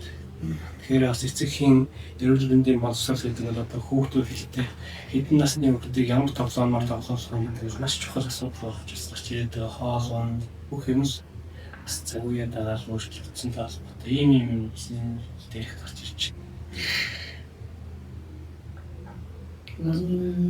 Манай эмч дээр чинь одоо манай тасаг гэдэг нь мэдээгүй зүйлгийн гэдэг жилдээ нэг 13-аас 14 мэдээгүй зүйлэг орсон гэдэг байхгүй. Тэгээд биш үү. Манай төрөлтөг нь хэлэхээр зэрэг Монгол улсад хамгийн их хөлсөн хаалгаа орсон юм хэлэхээр. Тийм хөрөгчний 78,000 хаалгаа орчтой. Тийм 20 эдэн гадаад. Тийм одоо дүүхэд юм юм шүү дээ. Тийм дөмсгий жаан төдөр хүүхдээ орох уу? Орохгүй шүү дээ. Одоо орч ирэх гэдэг байна. Сонгоо хайрхан дүүрэгт нэг хоёр манай шавж хэлж байна. Тэр 300 орт гэдэг шүү дээ. Эрүүл эхний гайн төвөө. Тэнд бас манай хүүхдийн нислэмс 2-3 имчнэр байгаа. Одоо эдгээр нийлээл тэндээ арцуурын жижиг шилжих хаалгаануудаа хийж эхэлж байгаа. Явандаа тэгээ том хаалгаа манай ангилттай нийлээд бидэртэй хамтраад ингээд хийгээд цаашдаа дүүргүүлдээ хүүхдийн нислэм болон хүүхдийн онтоосны эмч нарыг бэлдэж гаргаад тэгээд хариулахаар дүүрг болгоно хүүхдийн нислэм хаалгаа жижиг боловч хийх боломжтой хаалгаануудыг хийх юм дээр бас цааш тэгж ажиллаж байгаа. Бид одоо өдөр тахтай яваад ажиллахгүй сайн мэдгүй. Одоо энэ хүүхдийн эмчилгээний дахиж үлдчихэж байгаа юм аа чимгүй юу? Нэгс хүүхдээ тасалсан. Тийм. Ер нь бид нар чинь хамгийн сүүлийн хүүхдийн эмчилгээний ангийг хотын төгсөлт, анагаахын 50 дахь төгсөлт буюу бид нараар ингээ хүүхдийн эмчилгээний анги дууссан. Одоо сүүлийн төгсөлт анагаах хоног сургууль чинь одоо чинь хүүхдийн анги нэгдээд эхний төгсөлтүүдэд нодлонгоос хийцэн баха. Тийм үү. Шинээр анги байгуулдаг. Шинээр анги байгуулдаг. Нодлонгоос Маань шинжлэхүүн үндэсний их сургуулийн хүүхдийн ангийг 4-5 жилийн өмнөөс нөгөө 3 дугаар курсээс нь бэлдээд тэгээд эхний 1-2 жилийн төгсөлтүүд гарцаа. 1-2 одоо аргагүй тийм. Хүүхэд залуусын орон тийм ээ 3 дутмын нэг нь хүүхэд байгаа. Тэгээ сая 500,000 орчим одоо оноогоос 18 насны хүүхэд байгаа. Ийм үед бол зайлшгүй хүүхдийн эмчиг юмнаа бэлдэх зөвхөн шаардлагатай гэж би боддیں۔ Одоо л бэлдээд эргээд хэлцэх гэж ойлгож байгаа. Бэлдээд гаргаад л яагаад байгаа. Ер нь бол одоо хүүхэд ирүүлээж ижил октод ирүүл байх юм бол ирүүлээж ээж нар бий болно. хөвгүүд эрүүл байх юм бол тэгэл эрүүл аавууд бий болно. Тэгэл эрүүл аав ээжтэй байх юм бол эрүүл хүүхэд гарна шүү дээ. Эрүүл сайхан. Тэгэл эрүүл сайхан болно шүү дээ. Тийм болохоор зэрэг байгаад. Тэг дөрвүүдийн имлгүүд бас айгүй болон эмч нартай энэ төр болж байгаа. Тийм тэр нөгөө л бид хэдийн одоо практик дээр явуулдаг олгох сургалт гэдэг энэ 6 сарын сургалтууд маань байгаа. Энэ чинь л одоо нөгөө одоо 70 жил хөгжсөн энэ манай хүүхдийн мэс заслын албаны маань өргөжж байгаа байтал энэ шүү дээ. Аймгийн нэгдсэн нэмэлгүүдээр одоо ингээд багаараа хурж ирж сурчаад тухайн аймагтаа хүүхдийн мэс заслын албыг үүсгээд ингээд одоо авч явж байгаа эмчнэр байна. Одоо энэ дүүргүүд дээр бас нэлээд олон дүүргүүд ингээд бий болчлоо. Одоо хамгийн сайн их хаалгаа орж байгаа нь энүүт байх шиг байна да. Энийг бас нэлээд орж байгаа. Тэгээд дотроо тэгээд хүүхдийн мэслийн эмч, хүүхдийн нүдний эмч, хүүхдийн хамар хоолой эмч, эрүүл нурны мэслийн эмч дээр бас нэлээд тийм салбар эмч нартай болчихсон. Тэгээд жижиг шажгаа хаалгануудаа хийгээд тэр одоо манай 70 жилийн хөгжил маань ингэж явагдаж өргөжж байгааг юм. Одоо энэ Монголд хүүхдийн анхны эмнэлэг хэдэн онд байгуулагдсан бэ? Хүүхдийн анхны эмнэлэг 1930 онд. 30 онд байгуулагдсан. Одоо чинь 30 он гэхэд 100 жил явах юм. 30 он 100 жил яваа юм. Мэс заслын албар 1956 онд байгуулагдсан. Энэ жил 70 жилийн авъя. Тэгээ манай 70 жилийн гол ураа бол эрүүл ирээдүйн төлөө гэж. Тэгэхээр одоо хүүхдийн мэслийн эмчнэр бид нар бол аль болохоор эрүүл хүүхд бий болохын төлөө ингэж хүчин зүтгэж байна. Тэгээд үүнтэй холбоотой 18 аймаг 9 дүүрэг аль болохоор хүүхдийн мэслийн эмчнэрээр бүрэн хангах бодолтой сурах бодолтой байгаа. Тэгээд бол ихэнх аймагуд бол ер нь хүүхдийн мэслийн эмч, хүүхдийн унтуулгын эмчийг бол бэлтгэсэн байгаа нь 2-3 аймаг дотор байгаа.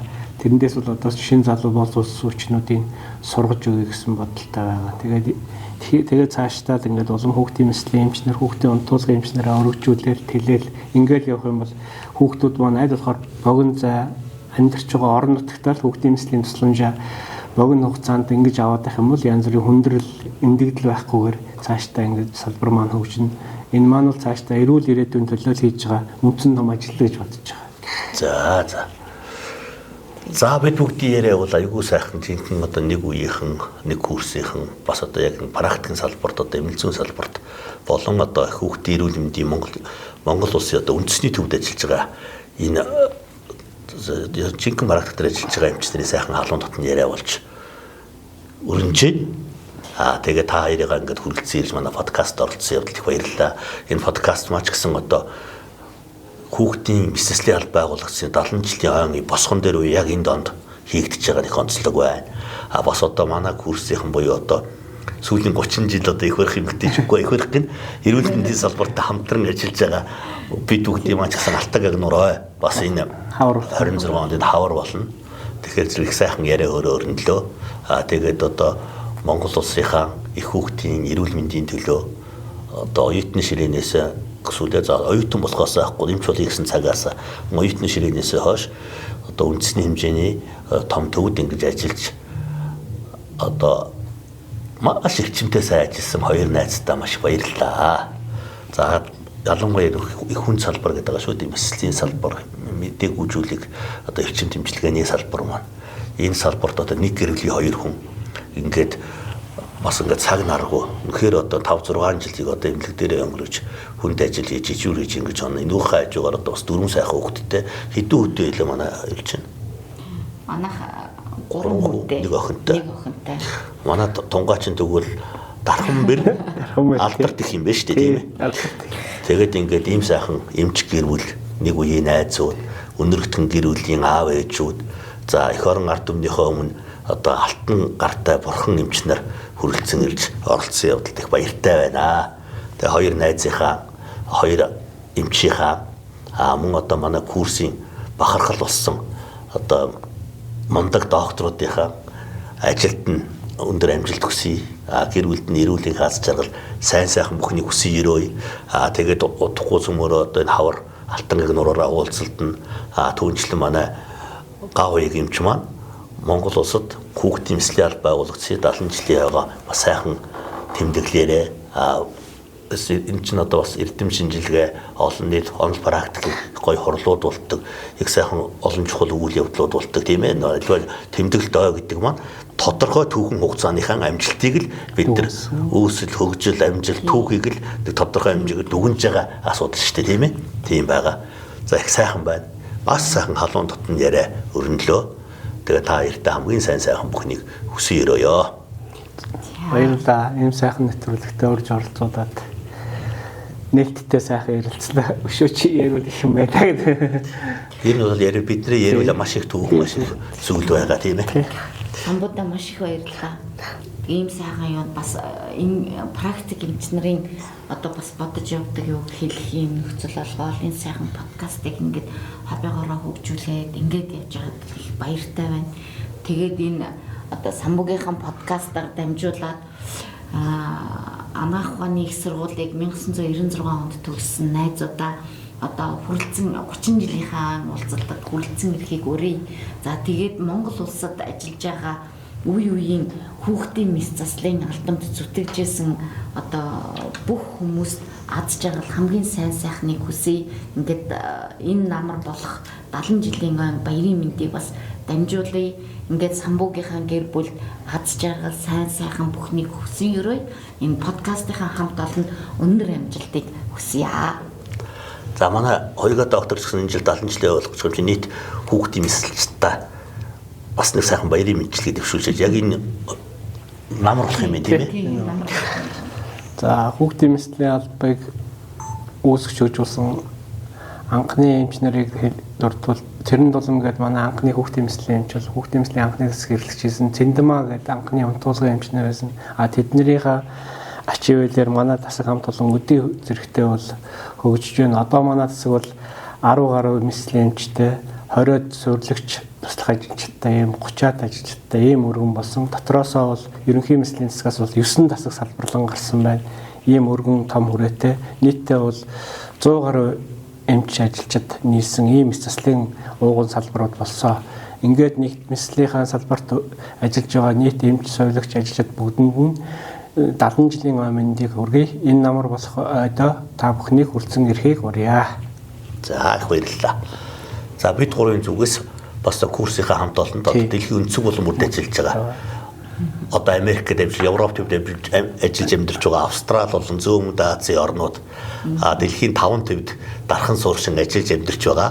Нийт одоо цагаан сувдууд буюу 1996 онд анагаах ухааны их сургуульд төгссөн хамт олонныгоо бас Алтан гаг нуурынхаа уулзалтанд бүгдөө хүрэлцсэн ирээд бас сайхан цөмөрөө тэмдэглэцгээе. Тэгээд баярын мэндийг хүргэе. За баярлалаа. За манай энэ подкастын маань ивент итгэгчээр одоо манай найзын компани оролцож байгаа. За энэ бол Аму Мед гэдэг компани. За Аму Мед компани та бүхэн мэдэх байх. Манай өргөн амарчих газар мэдээгүүжүүлэх эрчим тэмцлэгийн эмчээр ажиллаж байсан. Өөрөө Сеулийн их сургуульд аспирантурт сурж байсан. Ууган гэрлэгээд эмч маань бүтээсэн ийм компани байгаа. За Аму Мед компани бол мэс заслын нэг удаагийн хэрэгсэл, за мэс заслын утаснууд, мөн түнчлэн одоо өвдөлт намдах эпитрол курсын набор маш олон зүйлсүүдийг оруулж ирдэг. Бас нийгмийн хариуцлагын үйлдвэрлэлд бас олон аймагт бас кесар хагалгааны багж ер нь мэслийн баг тонгод хөрөмжөд оруулж ирдэг. Үүнийхээ хажуугаар энэ Солонгос улсаас Момийн Дади гэдэг энэ одоо брэнд оруулж ирж байгаа юм байна. За энэ Момийн Дади гэдэг брэнд бол одоо энэ шингэн төмөр байна. Шингэн төмрийг шингэн хэлбэрт оруулсан 24 мг төмрийн агуулмжтай. Жирэмсний 2 дугаар хагас бол 40 мг төмрийн агуулмжтай. Одоо ингээд шууд шингэн хэлбэрээр хэрглэж болно. Янз бүрийн харшил аягүй багтай. Тэгээд шингэн хэлбэрт оруулсан юм төмөр и сайхан Момийн Дади гэдэг Өмнөд Солонгосын одоо брэнд юм байна. Мөн түүнчлэн одоо шингэн кальц оруулж ирж байгаа байна. Шингэн кальц. Мөн шингэн магн. За бид нар магний B6 магнит маш хэрэгэлдэг штэ. Энэ магнит болохоор магний агуулмж өндөртэй. Тэгээ хоёрдугаарт нь бол B1, B6-ыг агуулсан шингийн хэлбэрийг хэрэглэнэ. Ямар нэгэн одоо харшил нөлөөлөл байхгүй. Момийн Дадигийн энэ брендийнх нь гол онцлог нь болохоор зэрэг ямар нэгэн химийн нэмэлт холцоо байхгүй. Яг байгалийн гаралтайгаар эрдэс үцүүдийг ингэж нэгжүүлдэг шингэн хэлбэртэй харшилгүйгээр хийдэг ийм компани бүтээгдэхүүнийг оруулж ирж байгаа юм байна. За ууган амьчийн талаар бол сайн мэдэх бах. Та нар чи нэг үе эмчнэр үү? Мэднэ. Ууган гэрэлгээд тэгэнгүүт ууган гэрэлтэй бас би тэгэхэд ягаад нөгөө хүүхдийн мэдээгүй зүйлэг гэдэг чинь бас нөгөө хүүхдтэй таарсан жижигхэн хэрэгслүүд хэрэгэлдэг шүү дээ. Тийм болохоор зэрэг одоо мэдээгүй зүйлгийн эмчийн хувьд бол таньдаг л да. Тэгээд тийм учраас манайд хэрэгцээтэй байгаа зүйлсийг оруулж ирэх чигээд би бас айгүйх тэгж хүсэж хэлж ярьжсэн. Тэгээд уг нам айгүй сэтгэлтэй айгүй юутай ингээд оруулж ирэх гэж байгаа багчныхаа зургийг энэ төр явуулаад энэ ямар байвал одоо хүүхдэд илүү таатай байх вэ энэ төр гэдэг. Тэгээд энэ ууган гэрлэг гэдээсэн чинь ууган гэрлэг бид хоёр чи резидентийн нэг курсэлтэй. Тэгээд резидентийн нэг курстэй бид хэд тухайн үедээ манай мэдээгүй зүйлгийн резидент нь 3 жилийн хугацаатай явчихсан хамгийн анхны хэлбэр нь. Тэгэхэд нэг 12 эмч орж ирсний нэг маань ууган гэрэл нэг нь бий байгаа юм. Одоо тэгээд нэгдүгээр эмнэлгийн баялаг маа эмч, манай дасгийн од гэрэл эмч, хоёрдугаар эмнэлэгт ажиллаж исэн Хос баяр, Бат Ишиг, Бат Эрдэнэ гэд маш олон эмчнэр тухайн үед орж суралцж төгсөж исэн. Тэгээд тэдний маань нэг тэгээд бас доктор болсон эмч байгаа юм. Тэгээд тэр тухайн үед л бид хэд өөрсдөө хэдмээ нэг ингэж хөөрөгддөг байсан. Сая төгрөгийн үнэтэй толгойнууд гэдэг. 2000 оны ихэнх үед бол одоо тэгээ сая төгрөгийн үнэтэй толгойнууд ч бас цөөхөн байлаа шүү дээ. Тийм витаминууд оруулж ирж байгаад би бас их баяртай байна. Ягаад тэгэхээр янз бүрийн витаминыг хүмүүст хэрэглэхээр айгүй харшлын төр өгөх гээд байдаг. Тэгээ одоо сүүлийн үед хүмүүс бас их одоо нөгөө цивилизацийн өвчин гэж яриад байдаг янз бүрийн юм харшилтай хүмүүсийн тоо ихссэн. Тэр хэмтрийн үед хэрэглэхэд их зүгээр надад бол их таалагдчих. За ууган гэрэлтэй маш их баярлалаа. Бид бүхнийг манай сайхан подкастын нэгдүгээр ивент итгэсэн, хоёрдугаар үнэхээр практикийн эмч хүн, эрүүл мэндийн хүн өөрөө одоо эмнэлгийн тоног төхөөрөмжийн болон одоо эрүүл мэндийн бүтээгдэхүүн компани байгуулна гэдэг бол маш их одоо зөв зохицол болж байгаа гэж би ойлгож байгаа юм тийм ээ. Өөр ажил практикаас аягүй сайн мэднэ, яг хэрэгцээтэй зүйлийг мэднэ. Өөрийнхөөс найз нөхдөөөс асуун тийм ээ. Хамгийн шаардлагатай зүйлсийг оруулж яадаг. Тэгээ манай ууган компани ч гэсэн Амомед компани бол манай одоо 80 жилийн 90 жилийн босоод одоо түүхэн үйл явдлууд тэмдэглэлт үйл ажиллагааг бас ивент итгэдэг сайн компани байгаа. Ууган гэрэлтэй одоо бид бүхний зүгээс их баярлалаа шүү. Тэгээ ууган гэрэл маань одоо энэ бүтээгдэхүүнийхаа дээжийг одоо манай бас подкаст оролцож байгаа улсуудаа бэлгэлж байгаамаа. Тэгээд Амомед компани энэ одоо Mommy and Daddy гэдэг одоо Солонгосын брэнд компани шингэн кальц, шингэн төмрийг одоо шингэрүүлсэн хэлбэрт оруулсан ийм хашилгүй энэ сайн бүтээгдэхүүнийг одоо эмч найзууд чинь нэг үед эмч болсон анестезиолог мэдээгүй зүйлгийн эмч манай ариун тунгалаг доктортой айцтай ингээд энэ зүйлсийг бэлгэлье. За баярлалаа. За манай энэ гавыг доктортой бас ингэж бэлгэлж байгаа. За манай Амомед компани бас мэдсэслийн олон хэрэгслүүд оруулж ирдэг ийм компани шүү дээ. За баярлалаа. Манай подкаст дээр олон сайхан сонирхолтой яриа өрнүүлсэн та хоёрт их баярлж байгаа шүү. Баярлалаа. За миний хувьд ч гэсэн бас Амомед компани ууган гэрэлтэй маш их баярлалаа.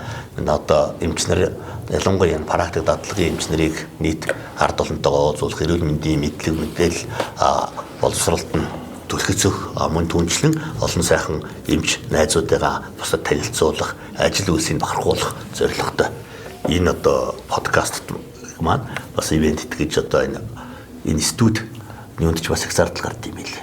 Бид мэргэжлийн байгууллага биш учраас энэ бүх асуудлыг хариуцаж ивент итгэж байгаа уугнадаа Амомед компанид их баярлалаа. За дараагийн ивент итгэж энэ Oxygen Mongolia гэх компани байгаа. За энэ компани болохоор зэрэг одоо ялангуяа энэ манай улс шиг жоо өвлийн цагт бол агаар хүнд үед оруулж ирдэг энэ шингэн хүчил төрөгчийг энэ хийн хэлбэрээр шууд ингэж хэрэгжилж болох. Тэгээ Монголд үйлдвэрлэж байгаа байхгүй юу? Баллоны гаднаас оруулж ирдэг Монголд үйлдвэрлэж байгаа. Энэ аюул сайхан. Тэгээ Монголд үйлдвэрлэж байгаа. Энийг одоо зөвхөн одоо өвөл цагт ялангуяа жирэмсэн ээжүүд бас ингээд ханаа том хөрсөн хүүхдүүд эмчилгээд одоо сэргээд засах эмчилгээнийхээ үед хэрэглэдэг аюул тохиромжтой. Амус агарын гүн бохирдолтой байгаа. Манай Улаанбаатартай агаар чи ямар хүндүүлээ те. Дэлхийн хамгийн хүнд агаартай хотууд нэг шүү дээ. Тийм улсууд зориулсан. Мөн түүнчлээ одоо энэ бас тамирчдад шууд хэрэгжилж болно. Бас өндөр уулын бүст ажиллаж амьдардаг улсууд тийм зорилгоор ингэж хэрэгэлдэг ийм шингэн хүчил төрж байгаа. Ингээ өөрөө шууд ингээд угсраад ингээд хэрэгэлдэг. Тэгээ ерөөс ингээд ингэ хэрэгжилж яхад энэ цусны сатурац ус шууд тэр дор өгсөд ингээд явчт юм бил. Аюу сайн. Одоо энэ бас ингээд үйлдвэрийн гүн бүсэд одоо манай чугуул уурхай аж үйлдвэрлэл хөндөр хөгжиж байгаа тийм улс шүү дээ. Тэгээд энэ гүний уурхайд ажилладаг улсууд мэрэгжлийн газрын гүнд ажилладаг улсууд түүнчлэн бас ингээд хүнд нөхцөлд ажилладаг улсууд агаарын бохирдол ихтэй болон хүчил төрөгчийн нөөц багтаа газар ажилладаг улсууд зориулсан ийм уурхай юм баг байт юм л. Бусад улс орж бүр ингээд аврах ангийнхан болон одоо гүнд ажилладаг улсууд яг өөрийнх нь зайлшгүй хөтөлбөрийн хэрэгслэний нэг адил өөрийнх нь хэрэгсэл одоо тэгээд байж идэм биш шүү дээ нөөцөөр. Тэгээд бас аваад ордог тийм байт юм бэл. Тэгээд бас ийм сайхан юм хамгийн гол Монголд үйлдвэрлээд хийж байгаа. Энэ их айгуу давуу талтай гоё. Би бас нэг Бүсва замын ордын семинар Күнмиг гэдэг хотод явж байсан. Күнмиг ч бас өндөр уулахыг ордог. Тэгээд нэг жоохон толгой молгоо иргээд тэгээд ингээд жирээсөө хүчил төрөгч ингээд байнга хэргэлдэг. Хүүхдүүдний баллонтойгоо явж хаад шууд гудамжиндаа цэнэглүүлээд авчдээ юм бэл. Одоо хүүхдүүд ингээд нэг салфетик мапетик ингээд өөрсдөө ахуй хэрэглээний зүйлсийг ингээд аав ээж дагуулад явдаг шүү дээ. Аваа явж байдаг шүү. Тэр шиг цүнхэндээ яг ингээд хүчил төрөгчийн баллон аваа явждаг. Тэгээд тэрийг ингээд хэрглэж байгаа л тэгээд бас ингээд гудамжиндаа аюул олон цэгүүд ингээд хүчил төрөгчөөр ингээд цэнэглждэг тийм байт юм билээ. Манай Улаанбаатар ч гэсэн одоо хүнд нөхцөлд бол яг энэ чинь дотроо үйлдвэрлэж байгаа юм чинь тийм баллон цэнэглээд байх бүр энийг олон газруудад нэмэр санагдаад байгаа байхгүй юу? Надад бол хүчил төрөгч. Одоо нөгөө манай юун дээр төв зам дээр ингээд зогсоол ингээд нөгөө урсгал яагаад гэдэг нөгөө замын цагтаа нарт маань ямар хэрэгтэй идвэ гэд бодчихлоо шүү дээ. Харин тийм замын тэгэхээр зэрэг нөгөө машины утаа маш их байдаг. Тийм шүү дээ. Айгүй байдаг болохоор зэрэг би бол тэрэнд айгүй одоо энэ хүмүүс ямар их хэцүү яаж энэ гэдэл ингээд бодогдоод эмзэглээд идэг. Хөрхөн одоо энэ замын зохицуулах цагдаа нар чинь тий зуны халуунд наран шарагдаа зогсон өвлийн өвдөнд хуцаа хэд давхарлаад сая чи одоо нэг 7 хоног маш хүйтэн 7 хоног өнгөрлөө шүү. Нээрээ тэр агаар хөл нөхцөл тэр замын машин унаад утаан дотор тийм ингээд зогсож байгаа. Энэ болохоор зэрэг энэ бүр энэ газ юутай юм бэлээ. Гой өнөртүүлэгчтэй зээлзгний амдамттай тэгээд тийм гаатай. Тий гаатай гэсэн. Энийг хэрэглээд үзтээ айгуу сайхан. За энэ манай энэ подкастын маань ивент гэж Oxygen Mongolia компани бас манай хоёр доктортой бас бэлгэлж байгаа шүү. За тэгээд цаашдаа хэрэгжилж байгаарай. Бас уус өөрийнхөө customer үйлдвэрлэгчийн санал болгож явахад бас зүгээр юм мэдвэл ялангуяа хүнд нөхцөлд бас ханиад том эмчилгээний дараа тий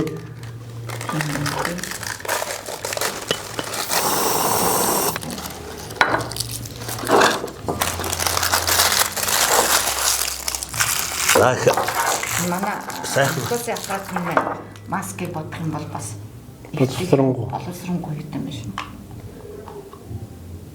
Энэ буруу зүг харддаг юм байна. Энэ дээдлийн нарийнхан юутай хамран толгороо. Мэргэжлийн хүчээс шууд хараад байна.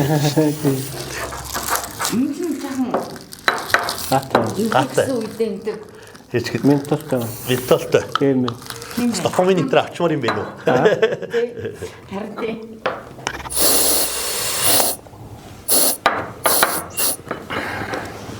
Алинато чинь үнэхээр энэ маска солих. Маскыг сольчих юм бол аль аль нэг ингэж ажилладаг. Тэгээ монголчууд өөрсдөө сагаарын хүнд нөхцөлд Улаанбаатар хотчод дэлхийн хамгийн хүнд агаарт хотуудын нэг шүү дээ. Ийм зүйлийг оруулж ирээд энэ баллооны цахиалаад тэгээд энд шууд хүчил төрчүүд одоо хүчил төрчийн үйлдвэршин ковидын үед одоо бүх эмнэлгүүд хөдөөр нутагт байгуулагдсан шүү дээ. Тэрүүр ингээд эргээд цэнэглээд ингээд яваад байгаа айгүйх боломжтой гоё юм байгаа байхгүй.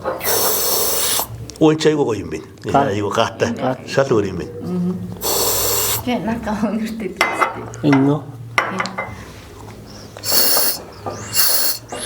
Энэ энгийн Радио подкастын маань энэ хичээр оролцсон манай Амомед компани, ууган гэрэл захиралтай Амомед компани. За энэ Mommy Daddy Ave хоёр гэсэн Abba ээж гэсэн энэ брендийг оруулж ирж байгаа Амомед компани. Мөн түнчлэн Oxygen Mongolia энэ компанийхаа хамт олонд маш их баярлалаа.